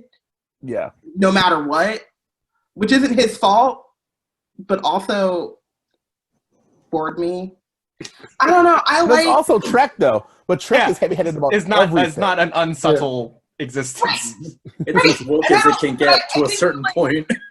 I think it's like you can laugh at Picard being all moralistic and stuff because you're like, white guys don't know what they're doing, right? Like it's just like they don't hear themselves. Like because as he's like doing that, I'm like, y'all don't hear yourself, do you? And so I can laugh at it. Whereas with Cisco, it's like there's white guys writing a black guy, and it just makes me uncomfortable, and I can't even find humor in it. I mean, there's been very few black guys in televised science fiction that were any good. I mean, we have to be honest about they're very, very, very few. Yeah. Written with, I mean, because they're all written by white guys, and they're just, the dialogue's horrible, the cultural nuance doesn't exist. But there's also, I mean, it hasn't been really on TV. You're like, not so much. Yeah, I agree. But Janeway is crazy. I just want y'all to go back and rewatch Voyager with that frame of mind. No, I understand. No, I completely understand that Janeway is crazy. You are so correct. She is crazy. I don't disagree with what you don't like about it. She's a nut job and she's running a ship. I mean, she was that crazy and didn't kill off Paris like she should have. Like, if you're that crazy, at least get him killed. Like, the episode where they go to like the Scottish town, help the show out somehow. Like, no, they have like multiple episodes where they just hang out in the Scottish holodeck. I'm kind of in love with this guy. And that's the whole episode. Like, there's no, I don't know. Do you want to turn it off and then they'll forget? I feel kind of bad about that. And that's the whole episode. The entire Sherlock episode. Holmes or Moriarty in a box flying an airplane or a spaceship. That was whack. You know? And I love Star Trek, but at some point you're kind of like, I wonder how much dope was consumed in the writing room. Yeah. It's like, who was smoking, taking what? That whole Deep Space Nine episode where he's like going back and forth and he's like writing science fiction about Deep Space Nine. Do you remember that? As like The Visitor. Wait, Far Beyond the Stars or Far Beyond the Stars? Yeah, Far Beyond the Stars. That was so weird to me. I was like, who came up with this? We're already in the future. Why do we need to go back? Stephen Barnes wrote the novelization, which is, I think, it's really, really good. Like the novelization, if you want to read it, it's by Stephen Barnes, black author. It's really good. I'll try it. This concludes the episode of Teach Bayana about Star Trek talk. I'm just. We didn't mention Enterprise once. No one says anything about it. Because no one mentions Enterprise. No one they talk about with Enterprise. Yo, it doesn't exist. During my rewatch, I literally started treating Enterprise like it was a radio drama, like it was just on. I would like go outside.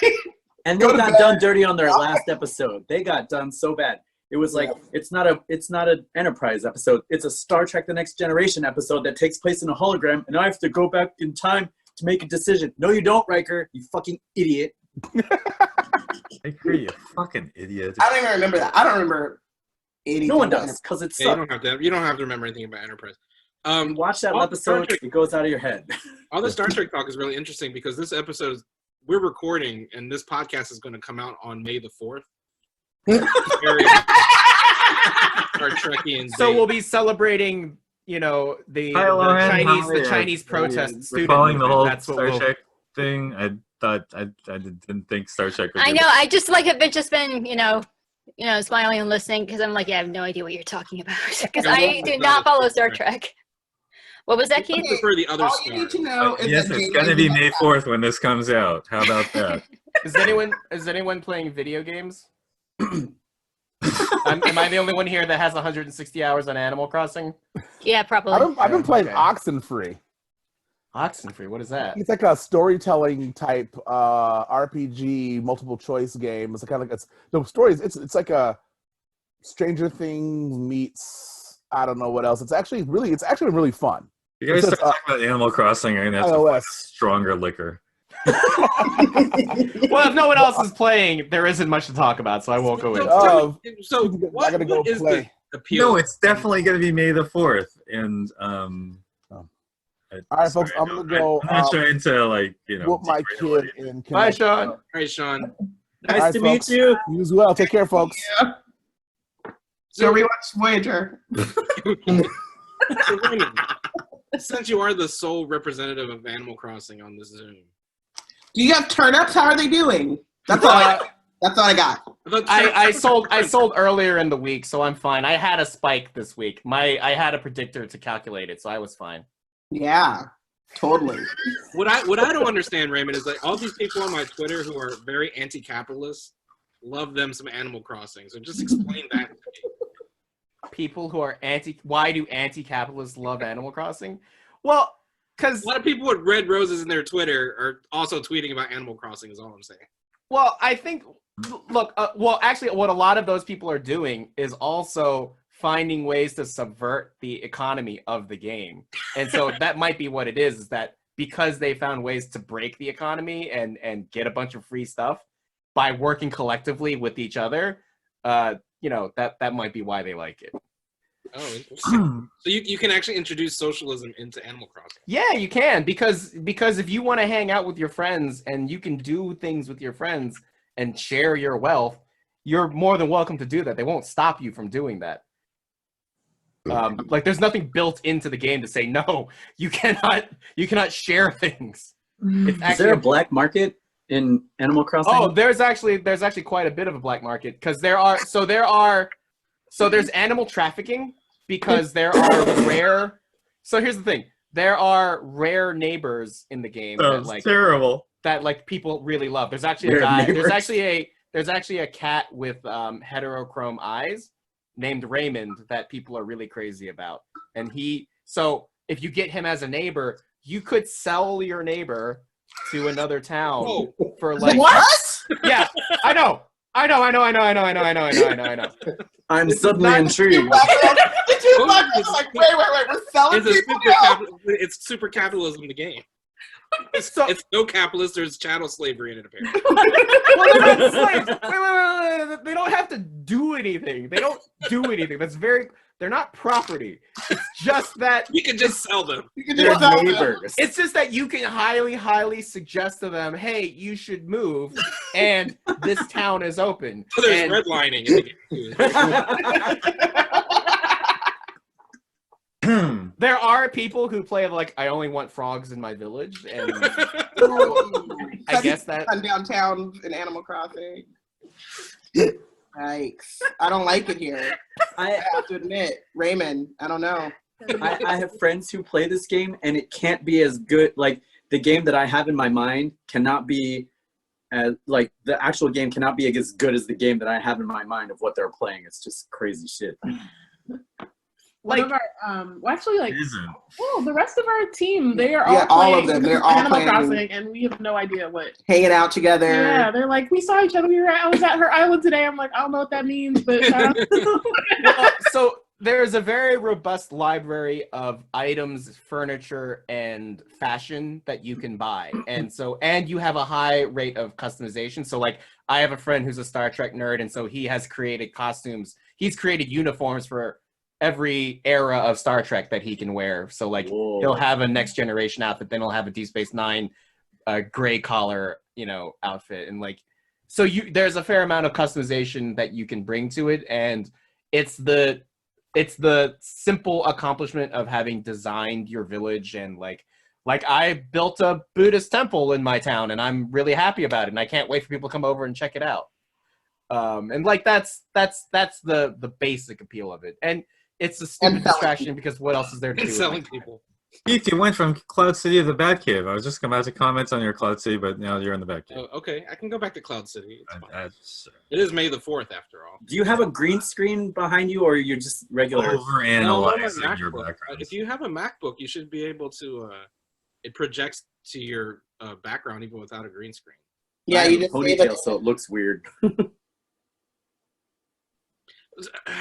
I know that Lauren is a big Star Wars fan. I know Dominic is a big Star Wars fan. Bayana and Robyn, are you Star Wars fans at all? Yes, but Star Wars is one of the Star Wars and Lord of the Rings. I know Connie's a huge Star Wars fan. Yeah, she's Star Wars and Lord of the Rings. Are two. They're like the first fandoms I got into, but because of my dad, so I don't count them as my fandoms. But there's something I do with my family. My dad is gonna disown me because I have not finished The Mandalorian and I have not watched Clone Wars yet.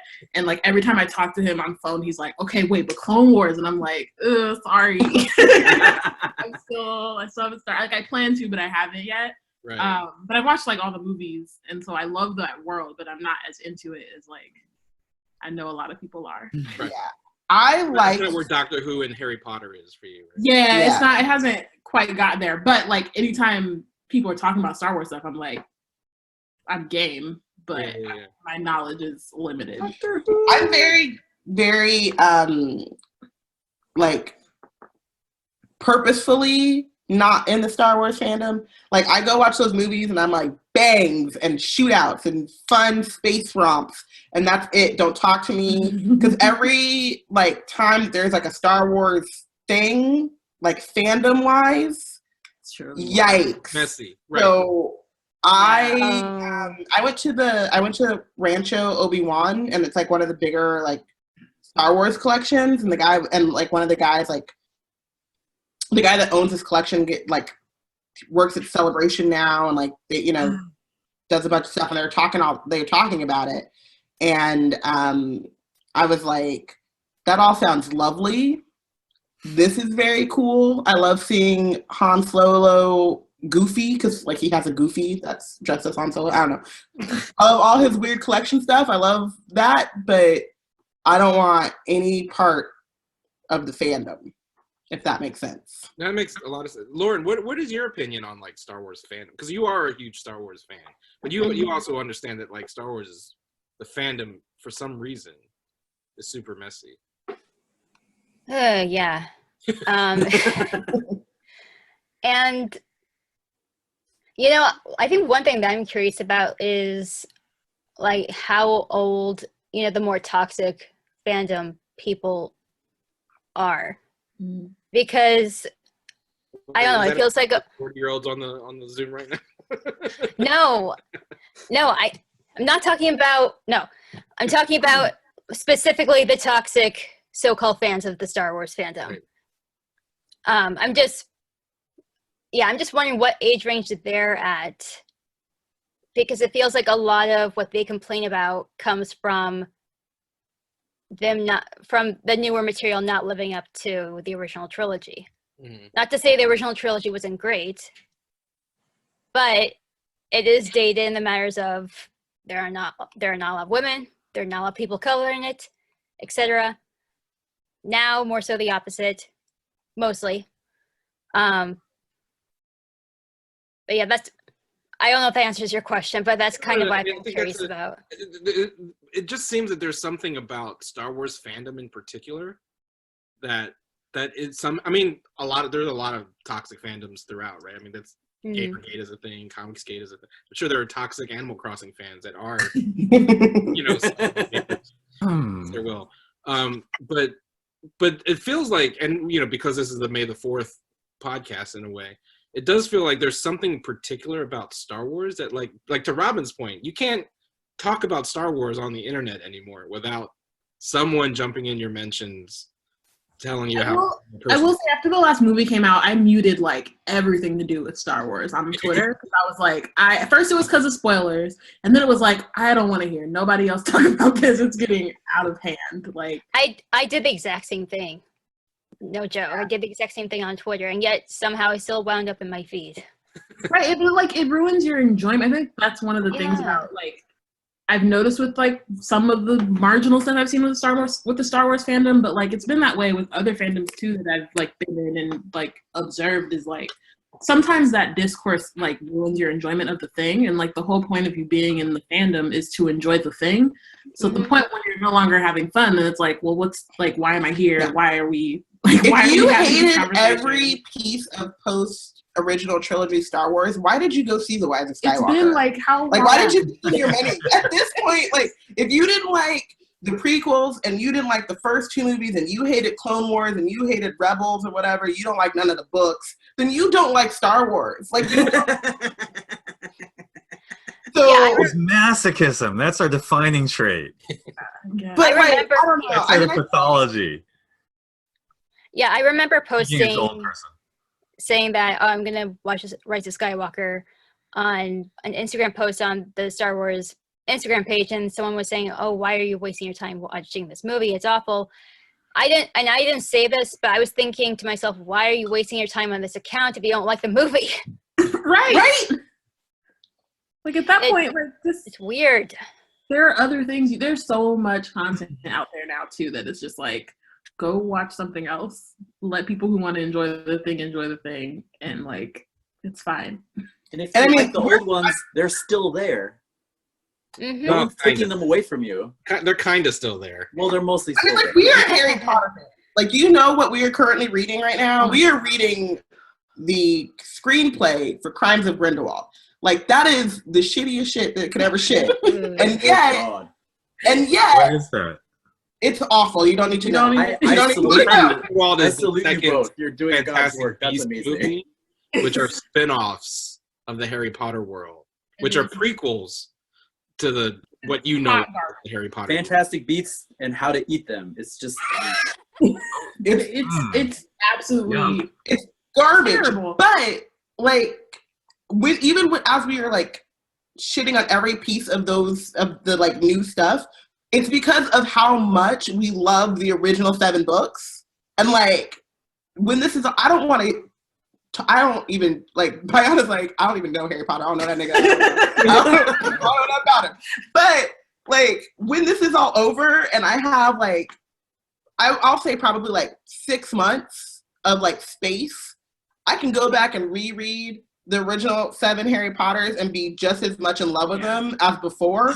And at the moment that stops happening, then I'm no longer a Harry Potter fan. And so I just feel like if you can't go back to the original whatever Star Wars it was that you fell in love with, then like, leave me out of it, dude. Like, go talk to your therapist about the flaws. And But to be fair, are there Fantastic Beasts fans? I hope not. There are. It's the same way. It's the same way that there are prequel fans, and they're typically younger. No, they're typically younger than us. Star Wars prequels people who are better than Fantastic. At least Star Wars prequels make like sense within the context of the story. They might have some like whatever, but it just has like a plot in the story. It makes sense. It does. Are you telling me the that prequel Star Wars trilogy makes sense? Is Fantastic Beasts farther off from the central loves Harry Potter than the Star Wars prequels are far off from the original Yes. Farther off? He melted a wand, okay? With the power of what the fuck ever. I don't know. We don't know. He melted a wand because you can do that, apparently. And if you can melt wands, then what the heck was the first 7 books about? And we out camping in the woods to go find this wand. If you could just melt it. What you thought? And the thing is, she wrote these as movies. She didn't write these as novels. So like, you can write to a movie, you can pace it out as a movie, and yet there's still shit that's missing. There's so much shit missing. And the She people doesn't know who how to told write a her movie. how to write a movie wrote the adaptations to the books where they just took shit out and were like, oh, they'll get it. They'll know what's going on. She taught her how to write a screenplay. So it's all bad. Well, but to your point, Raymond, I guess what you're trying to say is that, you know, for us old heads who were around for the original trilogy, and the reason we shit on the prequels and the sequels, which I don't shit on the sequels. Actually, am I the only one in this Zoom that loves You super don't shit on those sequels. That like what? The Last Jedi. I love The Last Jedi. I like those Jedi. Okay. Like, it's legit my second favorite Star Wars movie. Yeah, I love that movie. Yeah, see, Raymond rolls his eyes. I love it when Sensei realizes he's being a dumb shit and then cuts himself off. And then his Sensei comes and hits him in the face and says, no, you're still being a dumb shit. And then Luke says, fuck, you're right. Exactly. Perfect. That's movie. because I love Kung Fu movies. I love And it that when he movie is a drinks kung smoke fu out of the movie space cow. in space with laser swords. So what is there not to love? Oh, are you implying that Star Wars is rife with appropriation of Asian concepts that is incredibly problematic? Yeah. Are you saying it's Qui-Gon Jinn, problematic? that's an interesting name. Obi-Wan Kenobi, those are interesting names. It's homage. There are no Asian people in It's Star Wars. homage God to damn it. Kurosawa. Okay. But I think with the prequels, like, there Wish Flora was still here. Okay, was a whole generation. Yeah, Shawn would love to talk about Star Wars. There's a whole generation of folks who their first entry into Star Wars is the prequels, right? Mm-hmm. I'm part of that generation. And they're on this podcast right now. But I think with with Fantastic Beasts, I don't know that, is there a generation of people, first of all, those movies are only like 5 years old, right? Yeah. There's quite a generation of people who are like introduced. No, what there is there's a generation of Harry Potter movie fans. Right. Yeah. And that's the problem. It's like there are a bunch of people who like I'll talk to and they don't know who they don't know major points of the story. And when we go back and watch and when you go back and watch the Harry Potter movies though, they don't actually make logical sense as movies. Like they jump a bunch of stuff. You never like large concepts that like themes that hit like are the meat of the story. They don't explain. Like they just start saying hallows. Like I guess they do the thing and they do that really beautiful animation where they explain what the hallows are. But there is literally 6 books set up all of the ways in which the hallows are very important to defeat Voldemort. And they're just like, oh, we'll just do it in like a 2-minute cartoon. Yeah. And so there are a bunch of people who don't like to read, apparently. And so they're Harry Potter movie fans. And then they took their kids to go see Crimes of Grindelwald or whatever, or Fantastic Beasts. And they think that this is what the world is.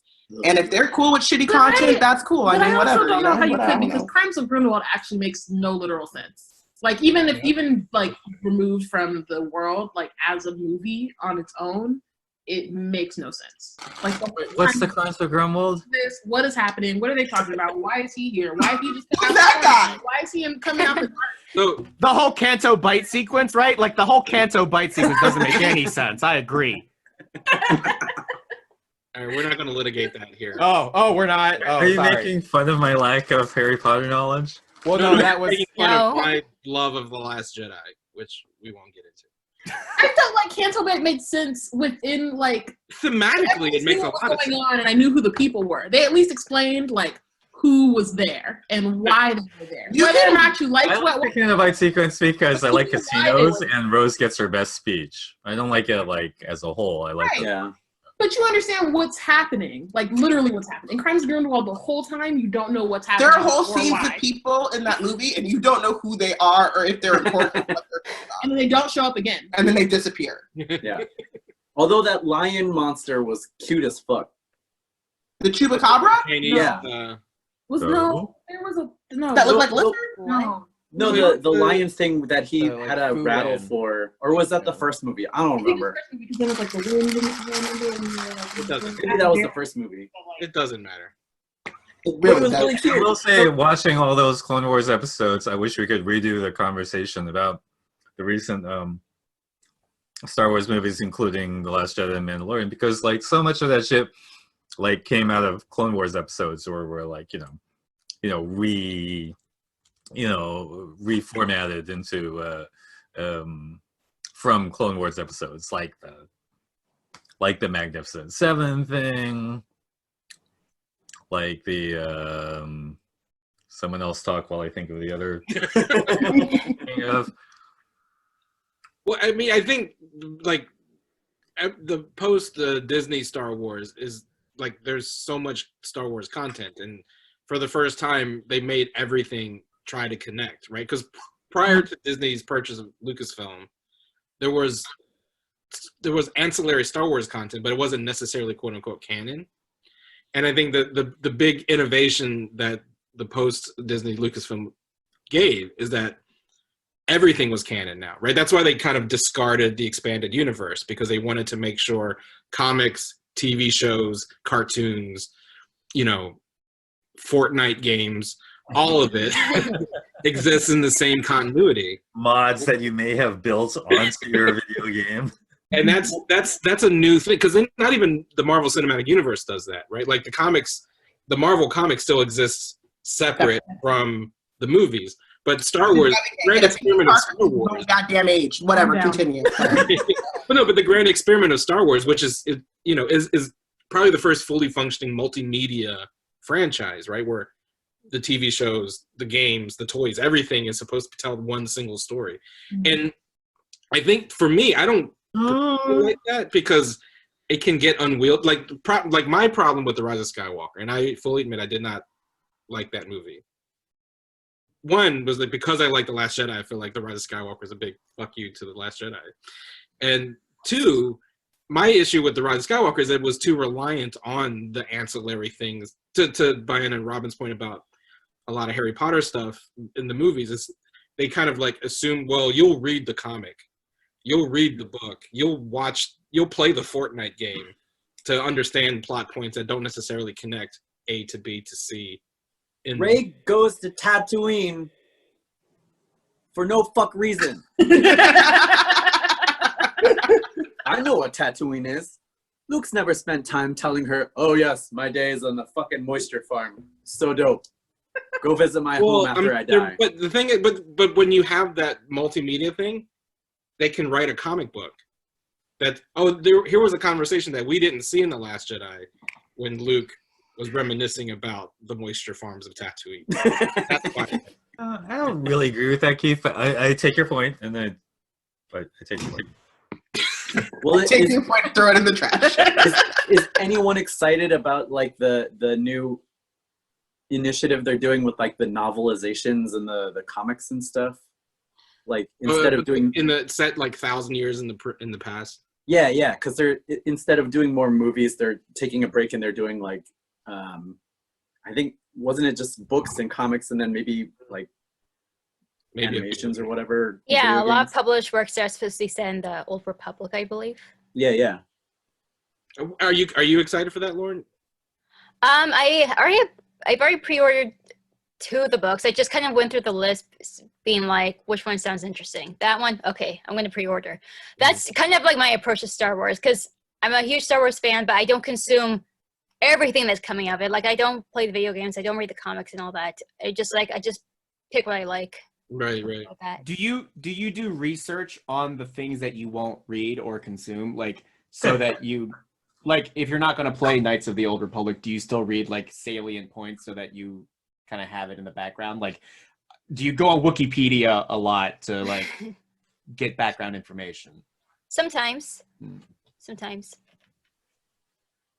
I feel like that's so much work. Like, I think that's one of the things that, like, there's a lot of content, right? So even when Keith, when you were asking everyone like what they're watching, like everyone had like a bajillion different things that they're watching.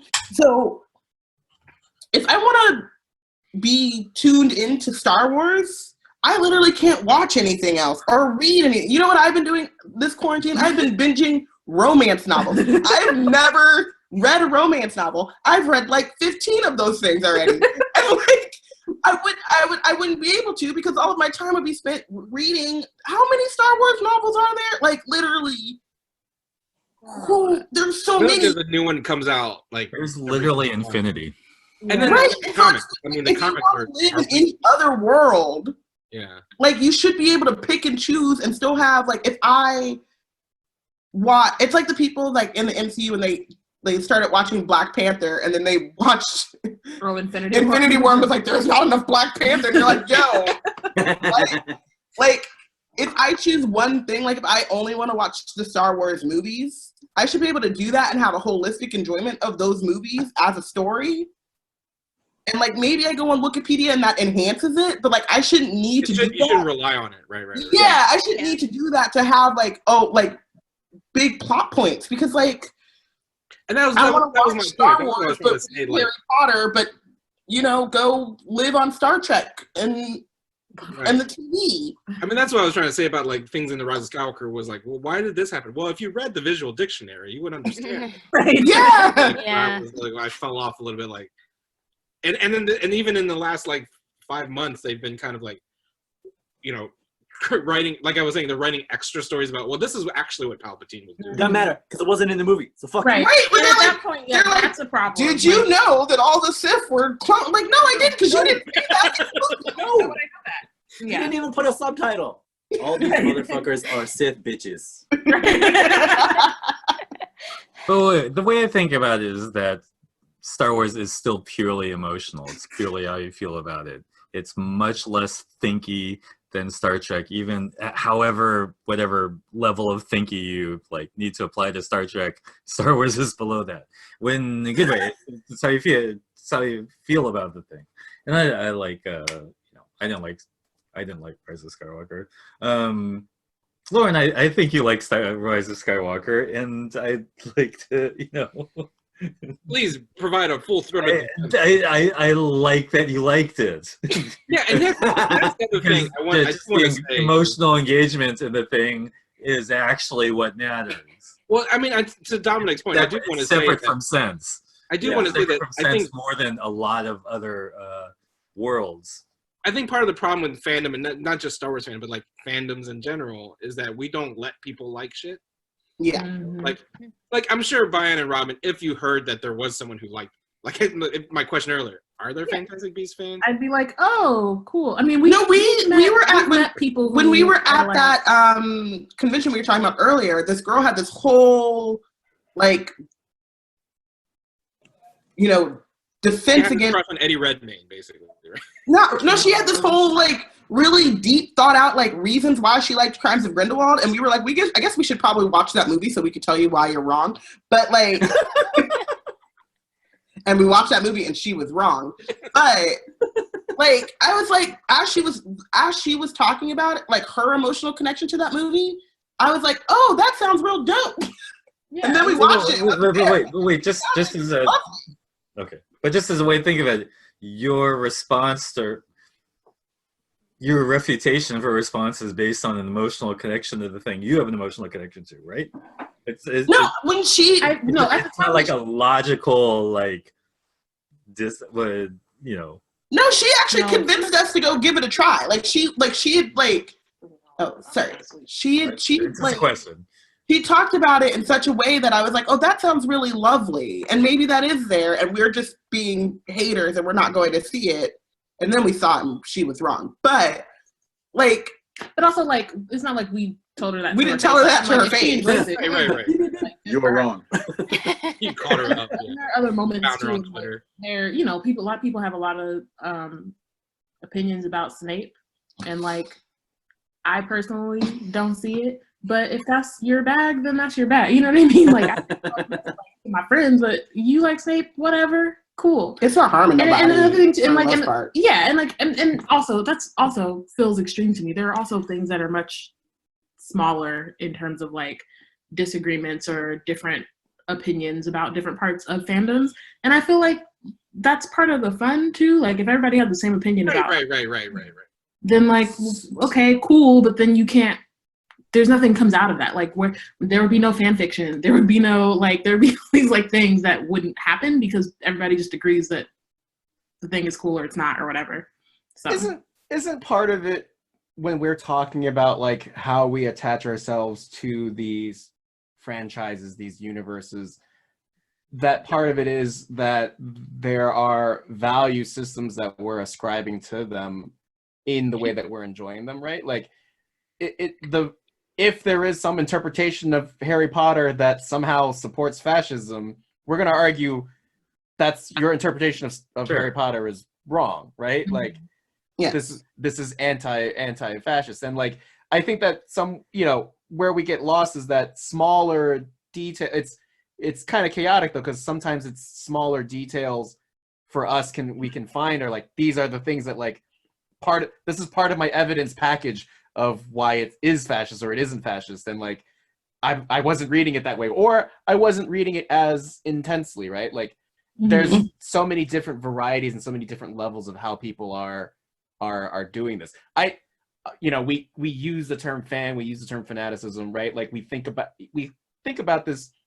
The behavior is very similar to religion, and I don't mean that we worship these things, but that the way that we organize our knowledge and how we engage with that knowledge is similar, right? What counts as we definitely canon, like wrap our identities in our fandoms a lot of times. right? That's why It's our modern mythology. It's the way we think of like the things we're fans of have values that are reflective of what we like. So like, I don't know. It is kind of a religion. Yeah. Right.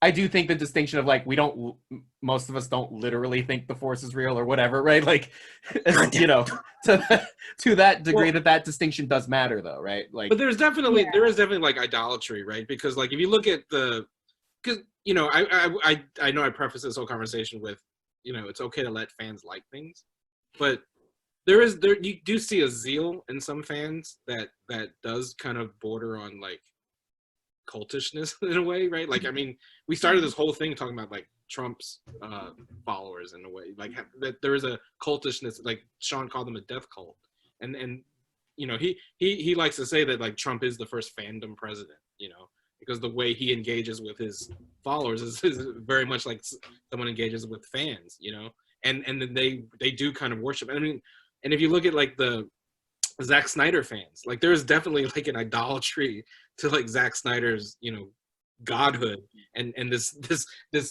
you know, sacred text that he's created that Warner Brothers will not let us see. Yeah, on the thing that no one's seen, that doesn't exist. That literally just doesn't exist. No, but there's a blind faith that this cut. I think they might drop something on HBO. Like if it's not like the cut, I think they're working on something because they keep throwing shit out. Like all of the actors are throwing shit out. I don't know. I mean, feel either way, but like, anytime Warner Brothers tweets anything, like they could tweet about a fucking like Bugs Bunny cartoon and the first 1,000. It's the Snyder cut of Bugs Bunny. You know. So, but there's definitely like a fanaticism and like a religious fanaticism to like Zack Snyder fans. And if you say anything negatively about him or his movies, it is blasphemous, you know. Yeah. And I think that's true of a lot of fandoms, whether, you know, it's not blasphemous. It's blasphemous to their very small religion. But sorry, right.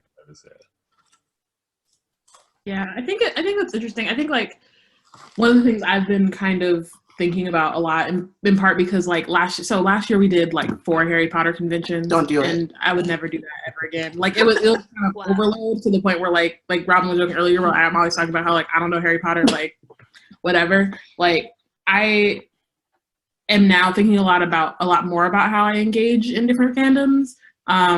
And like knowing that there are some fandoms that like I like, but I like to enjoy on my own. So like I like Star Wars. I mostly just watch the movies with my family. Or like I love Lord of the Rings.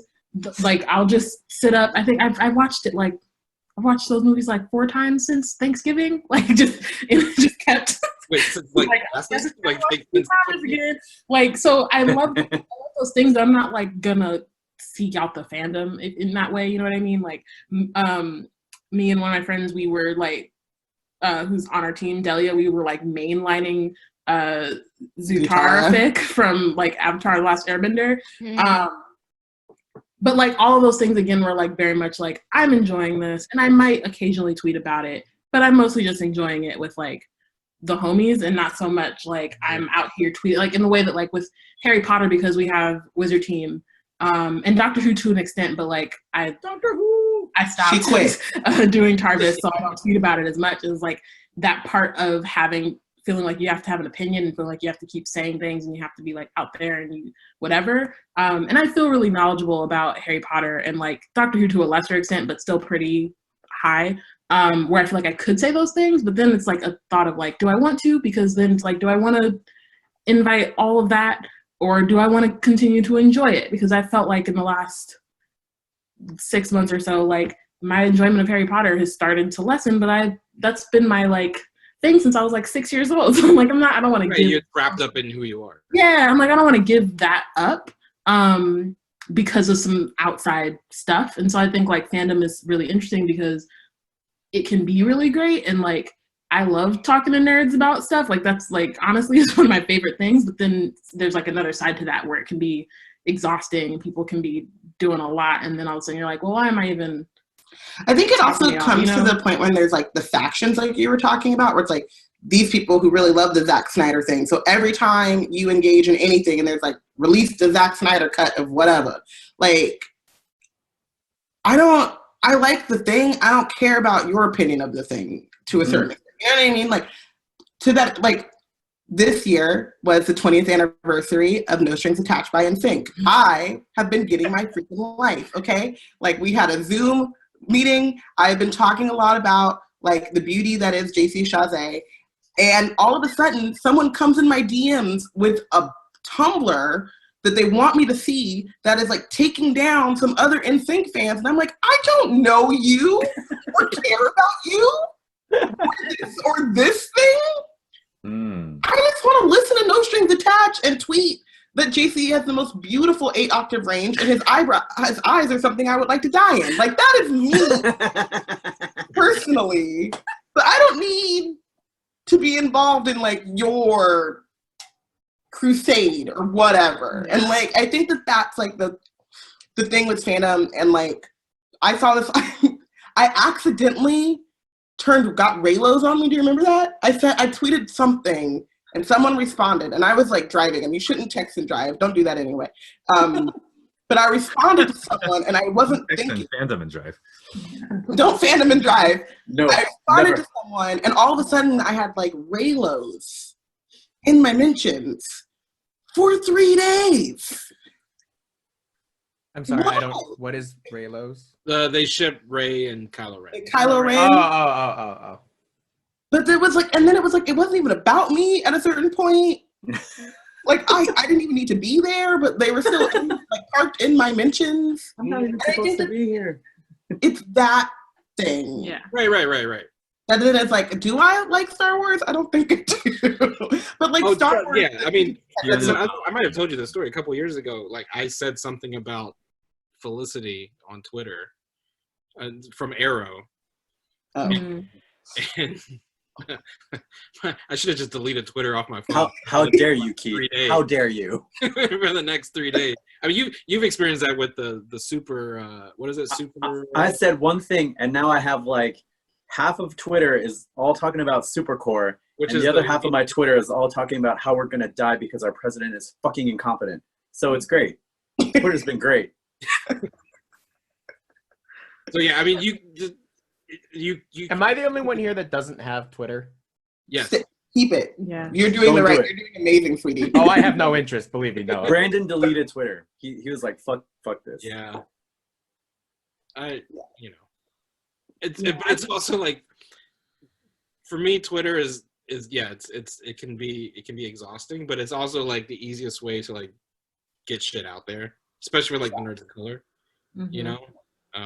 Yeah, but then why not just limit it to only nerds of color stuff that you would comment about? Like, why even engage about any of the other stuff? Why have a because sometimes you have a funny joke in your head, Raymond, and it's just funny, and you just want to put it out there, and then you want people to laugh or leave it alone. Yeah, you don't want people to like. It doesn't need to be a conversation piece. Yeah. Now, usually when I tweet now, I think, do I want people to talk to me about this? Or do I just if not, then I just like I put it in the group chat. Like, exactly right. And I have 100 followers on my Instagram, and they're the ones that get my hot takes, and that's it. And I don't put the hashtag thing. No, it's just. You don't need people to. I'm going to write out the joke in full text, and they're going to have to pause to read it. And if they laugh, they laugh. If not, I move on. Yeah. I think more people do need to like take advantage of the group text, or just have like. This is one thing about the quarantine that's worrying me. Like, I didn't really have friends, like in real life friends before this, and I definitely don't have any now. Like Bayana, but like. You're the only person sitting next to another human being in this. Being besides Bayana, who's my cousin, and it's like legally bound to me. I don't know about legally, genetically. Genetically bound to me, I guess. She can't get away, but like, I've noticed that I don't think that people have a lot of those like group chats that they can go and like say the hot take to, and so they say it to the internet.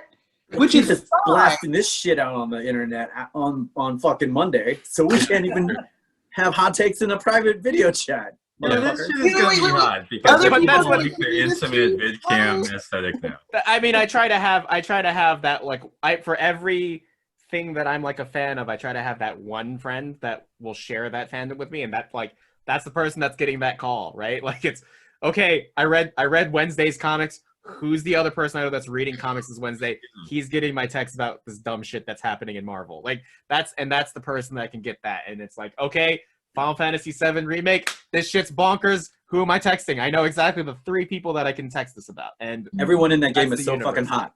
Everybody's beautiful in that game, especially Cloud in his dress. They're all Everybody's fuckable. hot. I don't know what anyone's talking about.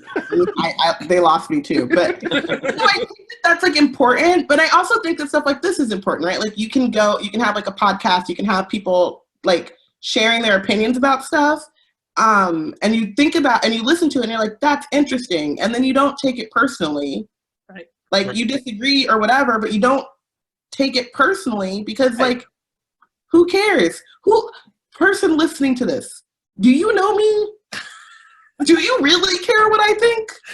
Honestly, The best part, Robyn, is that half the people who listen to our podcast are on the podcast right now. And one of them probably don't even listen to it. So, well, this has been fun, guys. I think this might be the longest podcast episode that'll ever go out on Apple Podcasts under this. Have fun editing this, Keith. Oh, I'm not editing it. There's no editing going on. You also hop back up to us. We do like no one edits during COVID. So I mean, honestly, for a second, we could do it in this format. It's like, you know, this whole like intimate webcam people in the rooms aesthetic is like becoming the new normal, and people are, you know, adapting to it, and we could do it like this, like till the cows come home. Yeah, you know, when Hard NOC Life started 6 years ago, we did it like this. We used Google Hangouts and put it out on YouTube at the very beginning, back when Google Hangouts was a thing. So who knows? Maybe we'll return to that since quarantine has turned all of us into YouTubers. But no, thank you guys for being on the Zoom, being on the podcast, spreading your disinformation about Deep Space Nine. How dare you, motherfucker. We'll always appreciate you. Let's start with Robyn and Bayana. How can people find you guys on the internet? We are at blackgirlscreate.org and pretty much everywhere else at Black Girls Create. And yeah. Yeah, y'all changed your Twitter handle. I mean, didn't tell me. Yeah, on Twitter we're at Black Girls Create without the A and the C. It's And the C. BLK Girls Yeah. Create because apparently Black Girls Create is too long for racism. Like by like one letter, it's Racism. Yeah, we did a little upgrade recently. I liked our old Twitter handle, but Bayana was all like branding Yeah, and branding like, is you important. know, being consistent or whatever. That's my job. So Jamie Noguchi, how can you be found on the internet? Just put my name in the Google. I'm everywhere. Jamie Noguchi on Instagram, Angry Zen Master on Twitter. FuckinDoItCast.com is our URL. So, Also be found on hardknockmedia.com. Hardknockmedia.com. That's probably better to. You don't want to put fuck in your URLs when you're like searching shit. Your search history will come up with some weird shit. So just go to Keith's site, find our shit. We're the one at the bottom that's all in red, because Because you fucking do it. That's right. Because we were the last. So, Lauren, how can people find you on the internet? I am on Twitter and Instagram at Echo Lauren Lola, and that's spelled AKOLAURENLOLA. Right for the Nerds of Color and other places on the internet. And if you want to find all of that at an easier spot, you can check out my website at www.lolabythebay.wordpress.com. Awesome. Dominic. I'm at DOMMAH, Dama, and please follow me on Twitter, Instagram, or something, because I don't have any followers, because I like nuance, and nuance is like completely terrible on Twitter, so that's why I'm not good at Twitter, but follow me anyway, because Raymond, do you want people to follow you on the You internet? can't find me on the internet, so it's fine. I'll send out my friend code to people who want to visit my island. I'll do that. There you go. It's Animal Crossing. That was an Animal Crossing reference. I'm gonna steal your neighbor. Gonna sell my neighbor. Yeah, someone's Steal your neighbor. If someone's interested, I've got a roll and he's hot. He's a penguin. He's a fat penguin. People are crazy about him. I'm gonna get some of that penguin action. What does that mean? I don't know. I'm on Twitter, the real Chow, _real_Chow. Follow the Nerds of Color at the Nerds of Color. Go to hardknockmedia.com to find all of these folks. Go to nerdsofcolor.org as well to find everyone's writings. Support us at hardknockmedia.com/support. You can donate to our GoFundMe or our Patreon. And thank you for listening. Thank you for checking us out on. We got a Patreon? We got a Patreon. Yes, Quote, we unquote. I don't know this shit. I could be promoting it on the cast. People have Patreons. We all got Patreons. Some people have. Black Girls Create got a Patreon. Dominic's got a Patreon. Everybody got a Patreon. I have a coffee page. Lauren has a copy page. There you That go. one's that's a little hipper, right there. I don't even know what that means. I just pretended like I knew what she said. It's the hipper Patreon. What is a copy page, Lauren? It's like Patreon, but without the monthly subscription. Oh, cool. And you want to throw your cash apps up there too. We can do that as well. But Cash app. thank you guys for Spend this money. And we'll do this again. Maybe we won't. But if you made it to the end of this episode, oh baby, bring it all to me. Bring it up. Bring it up. Because you mentioned the JC show too. That's JC. You feeling his Tim's back instead of I feel those Tims and the baggy jeans. I actually feel none of those things like internally, but I feel them like conceptually. Keith, if they sing for more than 30 seconds, you're going to have to edit it out. Oh gosh, is that the part you're going to have to edit out? Or pay the royalties. After 3 hours of Just to avoid the royalties. Distribution. Just get an ASCAP license, Keith. 20 seconds of sing. This is all going to be over in Adam WarRock Chops beat anyway, so no one will hear it. The network needs an ASCAP license so we can all use copyrighted music in our shit.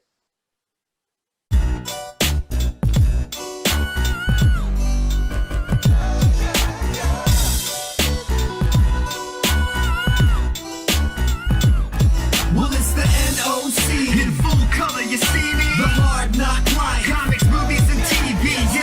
Pop culture with a different perspective. Watch it on your screen, hit play, so check this. This is the Hard NOC Life, but not the chica kind. More like the people in the world seeking perspectives with a different line. The kids who share the interest together with a similar kind. When they said Don Glover for Spider-Man, they didn't mind. The activists, directors, comments, and the lectures. Fanboys, professional artists, and professors.